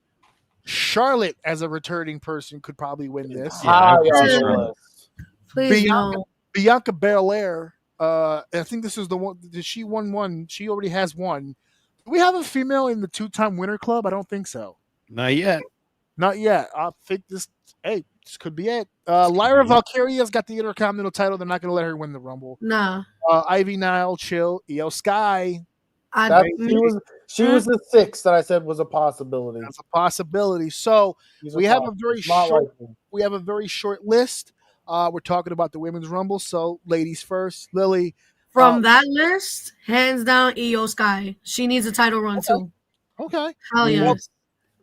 Well, I was going to say this. I was going to ask this. Not just from that list. I love that pick, by the way. But what other names do you feel like we might see in this Rumble? Do you limit this to the main roster? Do you bring in NXT? So I was watching an interview with CM Punk. He did kind of tease AJ Lee's like a surprise. Oh man, we've been hearing that ever since years. And I'm keeping faith up. I'm gonna keep faith up because if she does, I'm gonna pass away like I passed away when Edge came back. I am such a mark for AJ Lee. I love her, but she does come back. I know she's not gonna win, but honestly, though, my main pick definitely not Charlotte Flair. Just please, no. No. That's it. All done with Miss Flair. I'm glad she's back. Don't get me wrong. Like it's like welcome back, but no. Give everybody else a turn, cause there's no reason. What was it? She's 14 times. 14 times. She's gonna be the one to beat the dad's record. For her to have that shit 14 times 14 at all. times the word. No, it was not needed. Like, but Io Sky, please, give it to her. And she still eats. She still stays eating off of Ric Flair's plate because that return video she has, she stole the line with a tear in my eye. I'm like, woo, baby. I really was side eyeing the shit out of that promo. I was like, did anybody else feel like it didn't look like her? no. Bro, got every married. time She's she got comes plastic back, surgery or something? she's enhanced every time she comes back. She's got a new look, right? Yeah. A new look. My wife was like, "Oh, she lost weight." I'm like, "She was 110 goddamn pounds when she left." Yeah, I think she toned up. Weight loss does Yeah, not she change your definitely face toned structure. up. She toned up. That's I mean, what it is. You're trying to tell me that's not any work though? That's all natural? Oh no, that's There's definitely some work done. Something happened. She looks You could tell. sunken in. This is like, oh man. Because first of all, why is your face so chiseled, bro?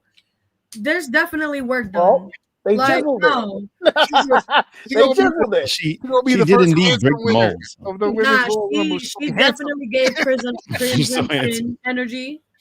I was not happy with what. Listen. If you like it, I love it, Charlotte. Cause Andrade walked in. Ay, Dios mío, what happened? I'm forgetting she's married to him. She's gonna be the first. She's gonna be the first handsome winner of the women's Royal Rumble. She's gonna be straight. It's like the handsome one, Charlotte Flair. Jesus Christ. Oh, box chin, Charlotte Flair. Yo, Joe. Indeed. I've heard some now because there's only 10 women announced. Obviously, there's a few more main roster women we could include. I didn't see Meechin's name on there. There's a few options, I'm sure. However, NXT's kind of smoking when it comes to the females right now. There's a lot of women. Yeah, we got that Wish, Bianca, and Jade Cargill waiting in the ring. You got Jada Parker down there, Lola Vice down there, Kalani lovely from Miss Parker. Oh my God. down there. There's a lot of great talent that could be in, but we still don't we have the agreement, the TNA agreement or something like that? We can get some. Jordan Grace. Well, Jordan Grace is officially signed to WWE, so if she joined now, she would be a roster member. But there are some talks, there are some knockouts that we might be able to see available to us. I'd love to see Rosemary finally get her opportunity on the goddamn big stage. I know she's had some NXT involvement, but the Royal Rumble is a very, very big stage. Mm-hmm. That's a lot. It's going to be close to 80,000 people in this building to rock it in Indianapolis tomorrow. As Lily, have you ever been physically at a WrestleMania? At a WrestleMania, no, but that's my goal. Any bigger, like a SummerSlam or anything where it was like in a bigger SummerSlam, yeah. But like SummerSlam, I've gone to like their holiday shows. Been to an NXT show once. You've been to Barclay. Yes. Okay. And even when they have it at the Prudential Center, SmackDown too. Right, but you haven't done a stadium yet. No. Okay. So Joe, you've done a stadium, right? I've done a lot of stadiums. Okay. I know Dave has now. I took him to one. And Dave, maybe you could speak on this because you've only done the one and you did it really, really recently. But for someone who did arenas before, when we used to go to WWE events, we did arenas before. The difference in stadium to arena, like what's the best way you would describe like the biggest like difference, the feel, how that feel is? You could definitely feel who's hot and who's not. Mm-hmm. You can feel it. Like if the energy is low, it feels so empty. But it's dead. When Jay hits, just sitting there doing nothing. Jay hits, bro, it's like you're in a tiny room. There's not enough space. It's explosive, and you can feel. And there's no density, but you can just feel the energy. It's insane. But yeah, you can tell who's hot and who's not for sure. It's definitely a test. The only reason why I bring up the difference is because there's gonna be close to 80,000 people in that building tomorrow, and the NXT women and the TNA women have absolutely no experience in that environment. None. And I'm telling you, it's very, very difficult. Myself personally, most of my career has been on the independent level. So it's been, gyms, clubs, whatever the fuck, right? So I've been like, for instance, when I used to work at House of Glory, I think the most they had when I was there was like maybe like 1,000 people. I think they get more than that now, but like it was just getting started out when I was there. And I remember the vibe of feeling that many people, especially when you're standing in the ring by yourself and you're talking and there's a bunch of people just fucking staring at you. It's a weird vibe. To be in the audience of 80,000 people, there's like if you're a performer and you're not performing, you just happen to be in the audience, it's almost nerve-wracking. I think I was trying to explain it to you, Dave, when we were going to the building. Like, I started getting ramped like I was about to work. Like I was about to work the fucking show. And I'm just like, and then you get into the building and you feel that like when the show first starts and they play the package and all that other shit, and you're getting the whole building's getting hyped, but as a performer, there's something in you instead of going down, instead of going up, there's something that like comes down about you. I don't know how to explain it. It's so weird. And I've spoken to so many people who have worked WrestleMania shows where they've described it to me, and the way that they describe it is that you're nervous all day until you're next, and then it just kind of goes away. You just want it to be over so that you can enjoy the rest of the fucking. You just want your part to be over because the nervousness comes from I just don't want to fuck up my piece, my part. That's it. I want it to flow because you don't want your fuck up to fuck up WrestleMania or fuck up SummerSlam or fuck up the Royal Rumble. There's going to be a lot of talent on display tomorrow, women and men who don't have experience in a building like that. And so I put that out there because I know the internet loves to shit on the women's Royal Rumble match. And let's be honest, it's because they're women. Because the men's Royal Rumble match is going to have an equal amount of fuck-ups as the women. But because of the story and because of their rooting interest, they don't give it as much shit as they give the women. So I'm putting it out there as a disclaimer for people. The women's Royal Rumble match is going to have some moments because there's going to be some people in there who they've never experienced that shit in their life, especially if they're TNA lifers, because TNA's never run a building like this ever. So the vibe is different. The backstage is different. It's a lot more hectic. There's a lot of moving parts. You got to know where you're supposed to be. People are nervous getting to Gorilla. Where is Gorilla? Where the fuck am I supposed to? Where is the? Because when it's a 30-person Rumble, they're not all behind the curtain like that.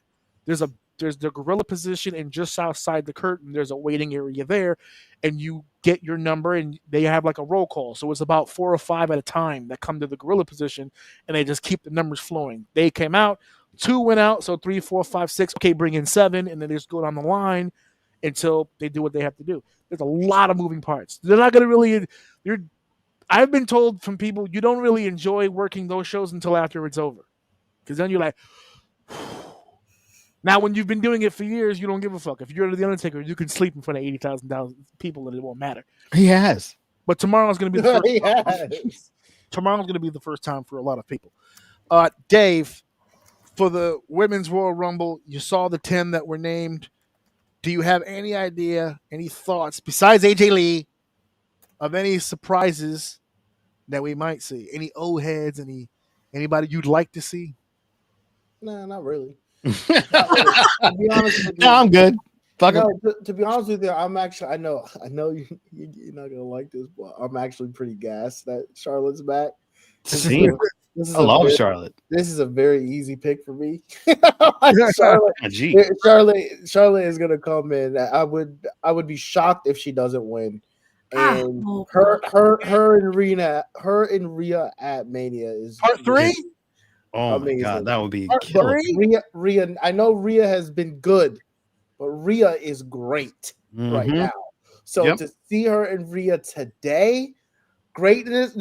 Charlotte just step back a little, let her cook a little bit. Now she's up. She'll come back and reap the reward. Listen. When I tell you this, if you told the internet Charlotte's going to win, but maybe we're against Rhea. Okay, exactly. History lesson 39. They gave the main event to night 1 to the tag team match because of the bloodline storyline and how big it was. But if you remember, there was a big hubbub made that they were pretty pissed that the winner of the Women's Royal Rumble didn't get a main event slot. There were a lot of people pissed that Charlotte and Rhea, based off of their first match, when they had that first match, Rhea was an NXT chick, and they still ripped it up. I still say, if you go back to that pandemic WrestleMania, that was the best match of the 2 nights, was Rhea and Charlotte. So when they rematched it, I'm like, oh, they about to tear this shit up. They mad as fuck. Not only did they get the rematch, but they're not gonna get it in the main event. Okay, cool. This Rhea Ripley and this Charlotte, if Charlotte wins the Rumble and then they pick, that's the matchup. That's the fucking main event. I don't give a shit which night. Pick a night. It doesn't matter to me. That's a main event match at WrestleMania. Charlotte and Rhea. I think so. Yeah.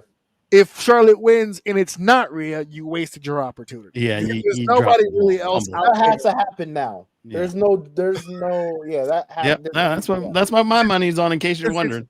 If you made Charlotte win the Rumble just to get the dream match for Tiffany Stratton, I'm not okay with No. that at all. Tiffany's not ready for that. No. She's not ready That's for that. not- no. She can flip like Charlotte, but and look like Charlotte is a master class. Okay, Yeah. that's not. No, give that's us not Rhea, Charlotte, or give us Death. If you give us Chakras. the 3, son, Rhea and Charlotte Part 3 in Vegas, Oh, I might be into that. I might that would be be into that. amazing. But I actually don't think Charlotte is going to win the Royal Rumble. That is not my pick. You asshole. No, that is not it at all. I do not believe that that's going to be the pick. Actually, as crazy as it may sound, I'm actually siding with Lily on this.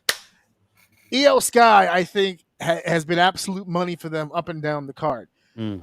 They took the belt from her, and she's still, right now, one of the hottest stars that they have in the women's division. Even if she goes to WrestleMania to face for the championship and doesn't win, I still feel like that's a strong. You could put her against either Io Sky and Tiffany Stratton sounds more logical to me than a Charlotte Flair and a Tiffany Stratton. I could see Io going in there with Tiffany and creating something. I don't think I'm big on Io and Rhea. I've seen that before, and I don't like those two together. Their styles are very, very, very different. Just like when I got hyped over Rhea and Asuka. And that was the one that I saw live. I saw that one live in Florida. And I was like, oh, Rhea and Asuka, this is going to be dope. Nah, it wasn't what I thought it was going to be. So I kind of don't want her around Io, but Io and Tiffany, I kind of dig it, actually. Which leaves me with Rhea, and there we go again. That damn Elimination Chamber is right around the corner.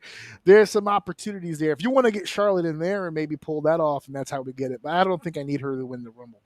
I'm going Io Sky for the win against Tiffany Stratton, night 2 of WrestleMania. I'll put Rhea night 1. I need somebody to start the night. I got Rhea and Seth Rollins. I always need them on night 1. I don't like them on night 2. I like them on night 1. Get the flow going, get the feel going. Let's get the energy up.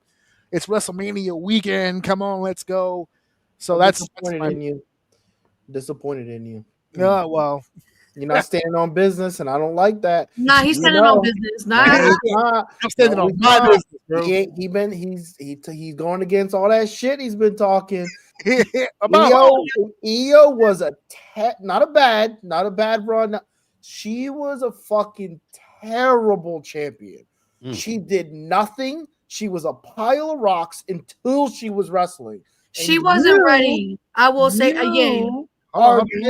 You are Mr. It doesn't matter if you can wrestle. You got to be able to tell the story and work. And she got better at it. That's why I'm picking her. She got better at it. Look, we can move on. This is another argument for another day.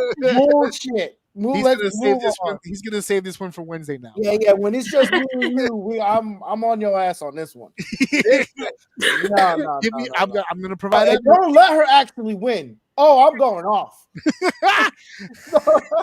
Don't let her win. So are you gonna go off if Charlotte wins?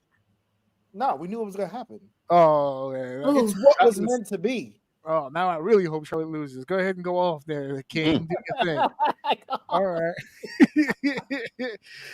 We have one match left to talk about, of course. It's the Men's Royal Rumble, 30-man inside the Royal Rumble. The winner in the main event sometimes against the world champion. It's not a guarantee anymore. They keep promoting it like that, but it's a main event match. It ain't like as CM Punk once said, don't fuck with me. The last match is the main event match. Don't fuck with me on that. It's 4 WrestleMania main events. No, it's one fucking main event. There will always be one fucking main event. That's all that it is. That's why I had a hard time the first time with the 2 nights because I'm like, night 1 really a main event? But I believe in it now. I've had my opinion changed on that. By the way, for the record out there, don't forget the last one-night WrestleMania that we had, it was main evented and won by Becky Lynch. So how about that? She was the last one. The last real, actual, undisputed main event went to Becky Lynch. So she could be a surprise for the women. I thought she was pretty. I thought surprised she wasn't on this list. I thought they made that pretty much official. No. Because there was some sort of announcement about her contract she signed a new deal. Oh. They didn't say no Royal Rumble. That's Baby. why I didn't bring it up as a surprise. I didn't think it was a surprise. Mm. You guys didn't know that. Okay, all right. Yeah. Yes. Becky Lynch could be there. The man. That makes this even more star-studded. Look at that roster and then add Becky Lynch. There you go. There you go. But we've got the men. The men's Royal Rumble, 30 men. One guy is going to compete against Gunther. One guy is going to compete against the other champion, Cody Before you Rhodes. start, hold We on. think- I think we have a guest that has to part. Okay. Not me. Oh, Look at your chat. there we go. Oh, that's cool. Hey, Being patient. I did not see the bubble. I apologize. You're Lily? good. Yeah, I know. Listen, you were a trooper. But that last bubble though, yeah, it's been like that since like 3 a.m. yesterday. She was crazy. I'm just coming off of it myself. Don't worry about it. Thank you so much for being on the No, show. thank y'all for having You me. did your thing. Real quick before you leave, who's your pick for the men's Royal Rumble? CM Punk. Whoa! CM Punk. He stayed as far Because inside. you could go one of two ways with it. You could have him versus Gunther, build that storyline up, and I feel like that's just gonna be crazy because Gunther is a great wrestler. What they're doing with him right now, not a fan. They're not giving him anything. So I feel like WWE could cook with CM Punk and Gunther, or if Homeboy does end up retaining the title and it does end up going to WrestleMania with it, CM Punk and Cody Rhodes, that'd be dope. I'm with it. Based off of that promo I saw, and to continue that, like storyline wise, it would be hot. It'd be fire. Yep. Lily, thank you so much for A being on the pleasure, show. y'all. Appreciate y'all. Go get yourself Hope some to be food. back soon. Feel I was better. just gonna ask, hey, You're gonna get a call back. if you're Let done, me know. I think you're Let gonna me get a know. call back. I think you're gonna get a call back. I got y'all. Sleep. Have a See good y'all. one. Appreciate it. All right, boys. I couldn't let her struggle through that, bro. I know what I saw the droop. I saw the droop, and I was like, I should probably. That would have been and she was a champ too. She didn't even bring it up, bro. No, she was just holding like the face hold she's was like, the real. She was like, her face was, when you said we're gonna start, she was like, fuck. yeah. You don't realize these are round tables are marathons, baby. I try. That's why I'm trying to keep it to a min, man. Yo, some of these look good, or she would have kept rocking. Yeah, thanks for bringing it to my attention because I didn't see the bubble. I didn't want her. You got your screen covered. You did. I didn't want her to shat herself live on. No. You don't want You see her. That's right.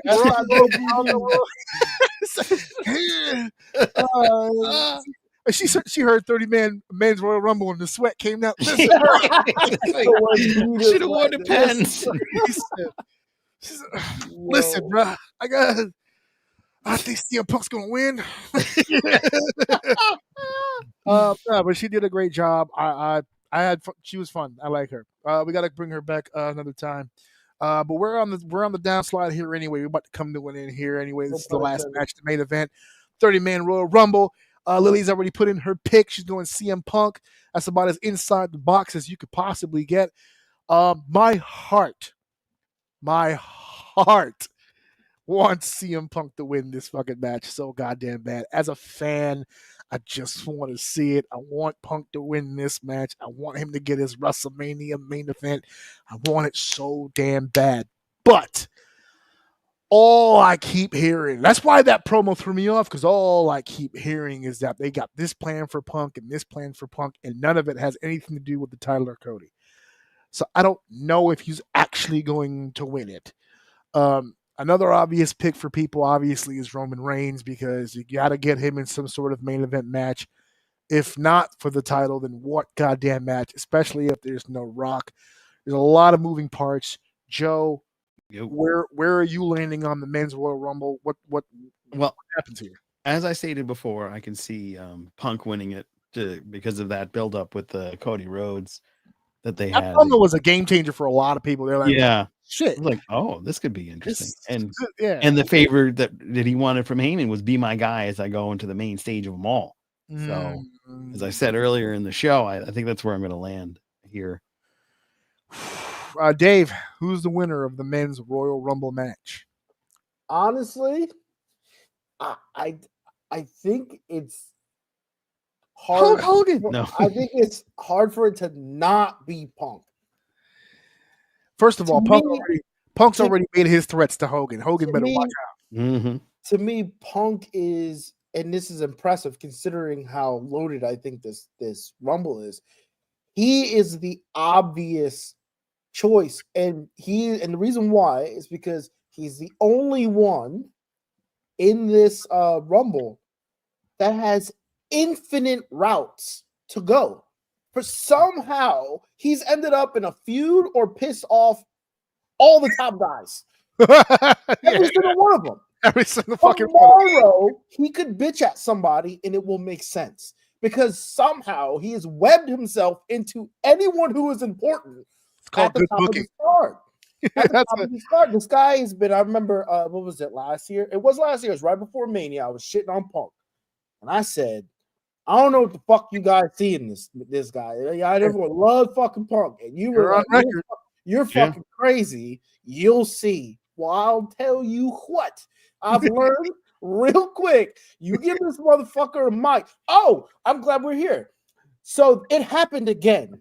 So the trio of Punk, Seth, and Drew happened again. It was still fucking weird. It was still weird, but this time I understood what you were trying to explain to me because I'm seeing the Punk. And remember before I told you on record, I said Punk fucked that up because they had a groove going and he came in here and he was just like, the way he was speaking was weird. Like it was kind of not in the flow of things. And you said it was those two. I saw it this time. It wasn't Punk. It was those two, and they don't know how to talk to him. Punk can fix it when it's just him. But when all three of them are talking, it's like this weird, no one knows how to talk. And then Punk always ends up doing, well, fuck it. Let's just fight right now. And it's like trying to end this shit because this is not going well. Yeah. So I wanted to bring that up. I was able to see that again. They ran that back and it was still awkward, but it made more sense now. Yes, Punk has to win this. He's the story god right now. He's loaded with everyone. And I think the ultimate goal is Cena, Punk at Mania with Punk as champion to drive the possibility of Cena getting that record that I don't think that Cena wants, but it's going to sell and Cena goes out of Mania looking at the lights. And I think Cena's an old school guy and that's the way he wants to do it. only caveat with that is Cena is doing the whole year, not just till WrestleMania. That's fine, but it's his last Mania. So his Mania, he will go out.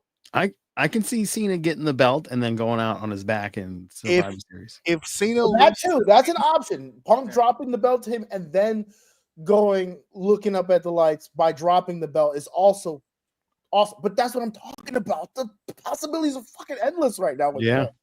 It really is. There isn't another person on the card where they have so many options with. I want to touch really quickly on the segment that you just talked about the three guys in the ring again, Punk, Rollins, and McIntyre.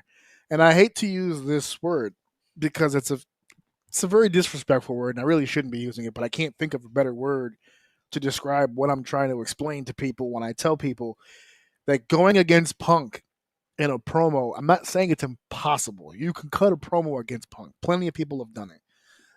The problem with cutting a promo against Punk is that it can be very infuriating. And what happens is it gets frustrating because of the quickness and the logical and the kind of the cadence that he has. It fucks with people. You're almost, the word I was going to say is intimidating. It's intimidating because you know that even if you come out with your best stuff, something that you know is like, okay, I fucking got this guy. He's not coming back from this line. He's going to come back from that line. He always finds a way. Now, it's gotten to a point in his career now where sometimes, and I've noticed this recently, as a matter of fact, he just did it on Monday with Cody, where sometimes he's in a situation where he has to kind of stop himself and he has to let the other guy get that last word because it means more for the story if it's back and forth and even. If he just goes out there and just bowls over people, it's not going to make for a good story. So he has to sometimes hold back. And I've heard interviews in the past where he's given guys like go home lines to use on him, where it's just like, and then we do this, and then I'll say this, and when I say this, you fucking cut right then, and you just fucking destroy me with this one. And da, da, da, da. The thing with Cody in that promo, when Punk said his shit, and then Cody said his shit and tried to walk off, and then Punk was like, "Well, I'm not done." And then he says his line, and he tries to walk him. And Cody goes, I'm not done. That's a playoff on that, because that's what Cody was lacking when he was originally in WWE. We all knew he could work. We all knew he could have good matches. It was his promo ability. It was his ability to dominate a conversation. There are times when you're the top guy where you have to dominate the conversation. Then there's times where you have to kind of pull back and let the other guy rise to your level so you're both seen as on the same playing field, and it makes for a great dichotomy for a match. Punk's history is very, very different. Punk's history is that people always thought, much like you did, much like I did when I first started seeing Punk, everybody who meets or sees Punk's promo style for the first time all thinks the same thing. Overrated. The same thing that I used to say about, well, I don't used to, I still say it because it's the one thing MJF hasn't improved on. MJF, when he cuts promos, I describe his promos as YouTube comments. That's what he does. MJF repeats and regurgitates YouTube comments. It's all the shit that we say on the internet. He just throws it at people. Before the internet, when it was just dirt sheets, when it was magazines, when it was the rigmarole around that was what Punk style was then too, in the beginning. If he's losing a promo battle with somebody, all of a sudden he starts getting personal when he starts getting underneath the skin. That's why he had a lot of people dislike him early on in his career, because he was kind of a dick. That's why everyone who's complaining in AEW, what an asshole. Yeah, we knew that in 2002. We knew he was an asshole then. We've always known. You're new to the party. Dickhead Punk or Dickhead Phil has always been a thing. But he's matured over time, and he's gotten better with doing better kayfabe promos. His skill set is blurring that line. What's real and what isn't, I can't really tell, just based on the way that he's telling his story. So when you see Seth and you see Drew in the ring with Punk, what you're seeing is apprehension. They can cut promos. Drew can cut a promo. Mm-hmm. Seth can cut a promo. Mm-hmm. For whatever reason, when they're going against Punk, something changes in here. There's a gear that's just not working.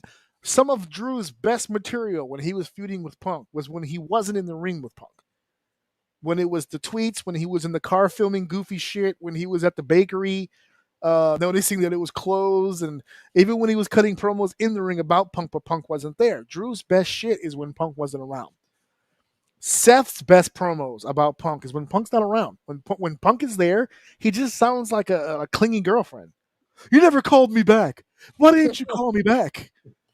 It doesn't sound right. It doesn't fit. But when they cut a wrestling promo on the other person, it sounds right. For whatever reason, when they're in the ring with him, it's that aura about him. Say it to my face. They can't do it. They can't do it.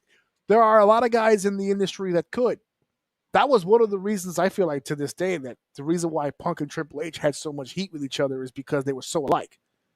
Because Triple H has zero bones about telling you what he feels about you to your fucking face, to your mush. No problem at all whatsoever. That's why if you go back, Joe, you probably remember I think it was 2011 when Punk was the champion and Triple H was trying to do that mediation between Punk and Cena, but it became it really became Triple H and Punk because they really legitimately did not like each other. No. Triple H, that shit he said in the ring was for real. Like overrated, believes his own hype kind of guy. And even he said, hey, look, I know that's the pot calling the kettle black here. I know that, I have a habit of myself of having those qualities, but they recognize that a lot of the people that Punk has an issue with is usually people who think really, really high of themselves or think so low of themselves they almost feel like a victim. Like the AEW guys. They were victims. He's so mean to us. Oh, gosh, he's so mean. So Punk looks at him and goes, pussy, I don't like him. But then when it's the other way, when Punk goes, fuck you, and they go, no, fuck you. Then he goes, ugh, I don't like this guy. But when Punk goes, fuck you, and the guy goes, you know what? You're right. Fuck you. Then Punk goes, we can be friends. Then we can be friends. You could be friends with Punk just so long as you're aware you're one notch below. That's it. Mhm. Not bad, not terrible. Just, stand behind me and we're good. That's the way that he's always been. So, to bring it back to the Royal Rumble match, I want him to win the Royal Rumble. I want him to have his Mania moment. But I'm stuck in the Cody verse. Let's say he does win the Royal Rumble. Let's say he becomes WWE champion one more time at WrestleMania. In the main event, he achieves the dream. What's next? For who? For Punk. If Punk wins the Rumble, goes to WrestleMania, main event, wins the title, the whole shebang, he lives his dream. Are we The Punk retirement tour? Are we? That's kind of what I'm aiming at. Is that where we're headed with this? Is this one of those situations like we did with Cody? Well, I'll keep an open mind. Let's see what he does with it. Is that what we're doing with Punk? Because at least with Punk, we have a track record. We know he's a dope champion. Oh, yes. What are you talking about? Because he was a dope champion 10 years ago. Yeah, when they were killing him. He's actually like... How do we know he's not getting killed right now? He's 10 years older. I don't know about y'all. He's not getting killed. I see his matches now, and he's having good matches now. Don't get me wrong. But when that match is over, he looks like the guy he's 46 years old. That's what I'm saying. He looks like the guy who just came off the couch to play pickup basketball. Yeah. Like he's killing it, and the game's over. All right. I'll see you on Raw next week. You're right there, big guy. You're good, big fella. There's a reason he's not wrestling every week.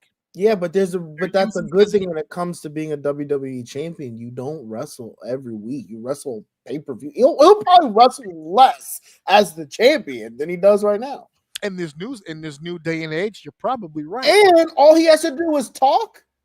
That's what he's good at. As the champion. Yeah, now he's cutting promos from a championship's perspective. And Joe, I got to ask you, what if that is the favor? What if the favor is that Paul will accompany CM Punk to the ring, like I said earlier, at WrestleMania, and the dream gets accomplished? And of course, what a moment! Two best friends sharing a ring together, a la a Benoit Eddie situation. Minus yeah, I'm quick with that, baby. What if it was suicide, not for nothing? But no one killed Eddie, right? He just died. But yeah, that was he just died. So it was, but okay, so we have the moment. Paul's there, the moral support, right? He's in his corner. Another world championship under Punk's belt. Paul Heyman himself manages yet another championship victory. Where does that leave us with Paul? Does Paul stay with Punk now moving forward? No. Is he back one and done? Wise man. It's a one and done. Yeah, he's the wise man. We understand that to be one and done. We understand it's a favor. He doesn't need to stick around. Yeah, doesn't need him. He doesn't need to. No. You go home now. If Paul does this favor, are we looking at our SummerSlam main event? Is that Punk Roman Reigns? What's this? 2025.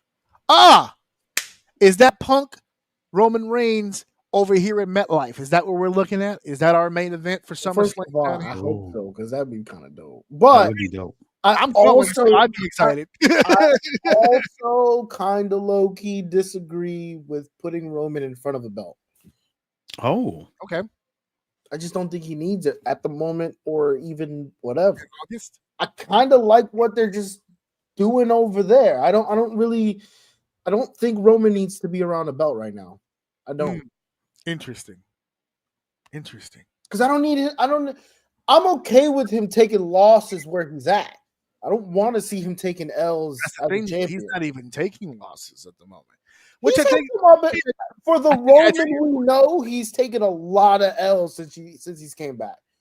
He's taken a lot of beatdowns. He hasn't taken many L's. That's an L. Once. those are L's. I know that I'm not talking about matches per se. Oh, yeah. Like before 40, what's going on right now would never fucking happen. I think a big problem with putting the belt on Roman Reigns is after the run he just had, how do you get it off of him if you put it back on him? It's just unnecessary. Because you can't put it on him for another 3 years. That's not going to work. So even if you did give it to him, I'm going to tell you this. I wouldn't be mad at having a Punk Roman Reigns main event at SummerSlam and Punk retain. I didn't put them in the main event for Roman to win the belt. I just want to see the fucking match live because I'm going to be at that live for SummerSlam. It's just hard for me, but at the end of the day, what the truth of the matter is that every single time we either say it's impossible, how could they do it, or it won't work, or someone's gonna die in this situation, Someone's they fucking gonna pull it off. With Roman, they pull it off. They ended up having him drop the belt, and he came back as a face. He was the biggest heel for so many years, and then the moment his music hits on back, he is the biggest face on planet Earth. Mind So you, it's like- without changing a single thing about Without his character. doing anything, he just left and He's came still back. an asshole to his cousins. He hasn't changed one bit, and He he gets literally his hasn't done it. Everyone else around him was giving you this perception that he is changing, but all he really has done, if anything, was bite his tongue. That's really kind of all he has done since he's been back. And he's fucking over as a face. So this dude can do the impossible, and he's been doing it every single time. So whatever happens with him happens. I'm just gonna let it ride until he decides he's done. Ooh. So I think, am I correct in this? We all have Punk winning the Rumble. Yeah. I don't see any other way. Yeah. Unless, no, time out. Hold on. Oh, John I Cena can win it. almost didn't say my hot take that I had earlier. Okay. There is one other way. I don't think it's going to happen, but it's a possibility that they are trying to run a story that Sami Zayn and Kevin Owens can be champions at the same time. Oh, they did tease that. So if I feel that if Kevin gets the belt here, Sammy wins the Rumble. And he doesn't pick his friend. He picks Gunther, who he's already got smoke with, for the belt. And then you think Kevin helps him with that too, or he's on his own on that? I don't think if this happens, they get the WrestleMania moment together as their whole thing. Those runs don't go very long. I don't think those runs go long, but they will have that moment together. And I'm not gonna lie, that would kind of be cool. Because what are the fucking odds of that shit happening? The announced participants: LA Knight, not gonna do it. John Cena, CM Punk, Jey Uso, Roman Reigns, Seth freaking Rollins, Drew McIntyre, Rey Mysterio, hell no. Sami Zayn. I wasn't even putting Sammy in my mind until just now. So well done, Dave. He said that point. Shinsuke Nakamura, no. Hell no. Logan Paul, no. Penta, not at all. Too early. Chad Gable, Braun Breaker, Carmelo Hayes. This is gonna sound stupid. It's not gonna happen. It's not gonna happen. Carmelo Hayes, but a Chad Gable. I'm a big Chad Gable mark. That's my boy. Chad is cooking, dude. Let him. He should get IC at least. He is gonna be by mid next year. He's gonna have something. He has to have something. This guy is working his fucking ass off. He might get, if he keeps working like this, he might get his WrestleMania moment next year. Stay consistent, Chad. Stay consistent. They looking at you. They just waiting for the right time. That's all. We thought this dude was dead last year. This time, they killed him. They disrespected the fuck out of him, and he has rise from the ashes. He is doing so good. There you go. All right, so we have our picks for the Royal Rumble here. We are at the end of our show, 2 hours and 10 minutes. So it was only 10 minutes over. That's all right. That's okay. Before we go, go Joe. Oh, I'm just putting up the yeah. He's yeah. Really quickly before we go, I want to put something up because I told a buddy of mine that I would try to get a little awareness out there. So just give me 1 second to open this. Where are we at? Right here. Boom. Okay, and now I present and share my screen, which is right here. So as we said already, the Royal Rumble takes place this Saturday. Special start time on the East Coast of 6 p.m. But a very good friend of mine, Brother Greatness, a young man that I met when he was training to become a professional wrestler down at the Ludus in Brooklyn. I've known this man his entire professional career. This is the first time that he is hosting an event. He's hosting his own event. Brother Greatness presents All Black Everything. Takes place tomorrow, same day as the Rumble, but it has a 3 p.m. bell time. This happens way before the pay-per-view starts, and with your ticket, if you stay in the venue, they're actually doing a viewing of the Royal Rumble. They're going to have a Royal Rumble viewing party right after the show. Let's So go. so if you want to do all wrestling all day and you happen to be in the area, it's 106 Lake Ave, South Unit 9. I can't pronounce that city. Nasconset, New York. Can you see that, Joe? Let me try to see if I could. Oh wait, Oh, I did. my I purposely got my my glasses out of storage. There you go. Got the old That's stuff. Wisconsin, yeah, Wisconsin. There Wisconsin. you go. Wisconsin, New York. That's in the Long Island area. The doors open at 2:30. Bell is at 3 p.m. General admission 25, front row 30. You can buy your tickets online by heading to remarkablewrestling.com. It's going to be a dope show. Then you go back to the that's too small. Let's get back to normal size. Just a couple of the matches they got coming out here. Singles match with Kylon King and Joseph Alexander. Again, folks, all black everything. Okay, this is the show. Remarkable Wrestling presents. We got our non-wrestling talent here. We got our commentator team, our ring announcer here. We've got Shotgun Adams and Tyree Taylor. We've got the Haven as a tag team, Connecticut Standouts against Diaspora. For some reason it won't let me go forward, so I guess I'll go this way. Encore, about two of my favorites on the scene right now. Encore versus Stan Michaels. Check out his promo. I don't know if you guys have heard of Stan Michaels. He's the king of R&B. This man sings his promos. He sings with them. They're pretty cool. They're all Audio tune or all good? Oh yeah, he's pretty good. I just found out. What'd you say? I said, is he an audio tune or is it all natural? Oh, all God-given talent, right? God-given throat here rocks in the diaphragm and right here in the heart, my boy. There we go. Let me pull this up because apparently this was going to be one of the main events, but it got changed. So let me clarify. Desmond Cole, who was a good friend of mine, he's a good dude, champion all over the Northeast right now. He's the current Remarkable Wrestling champion. He was supposed to defend the title against Brother Greatness at the show. Unfortunately, due to injury, he will not make it. There has been a replacement. Please check out Brother Greatness's Facebook page to find out who that was selected to be. I don't have that information with me, but I do know that there was a change. The women are on the card as well. The queens here: Brianna Bands versus Karen Bam Bam. Karen Bam Bam, Joe. I know you know a little something about some Bam Bam action over here. Oh, yeah.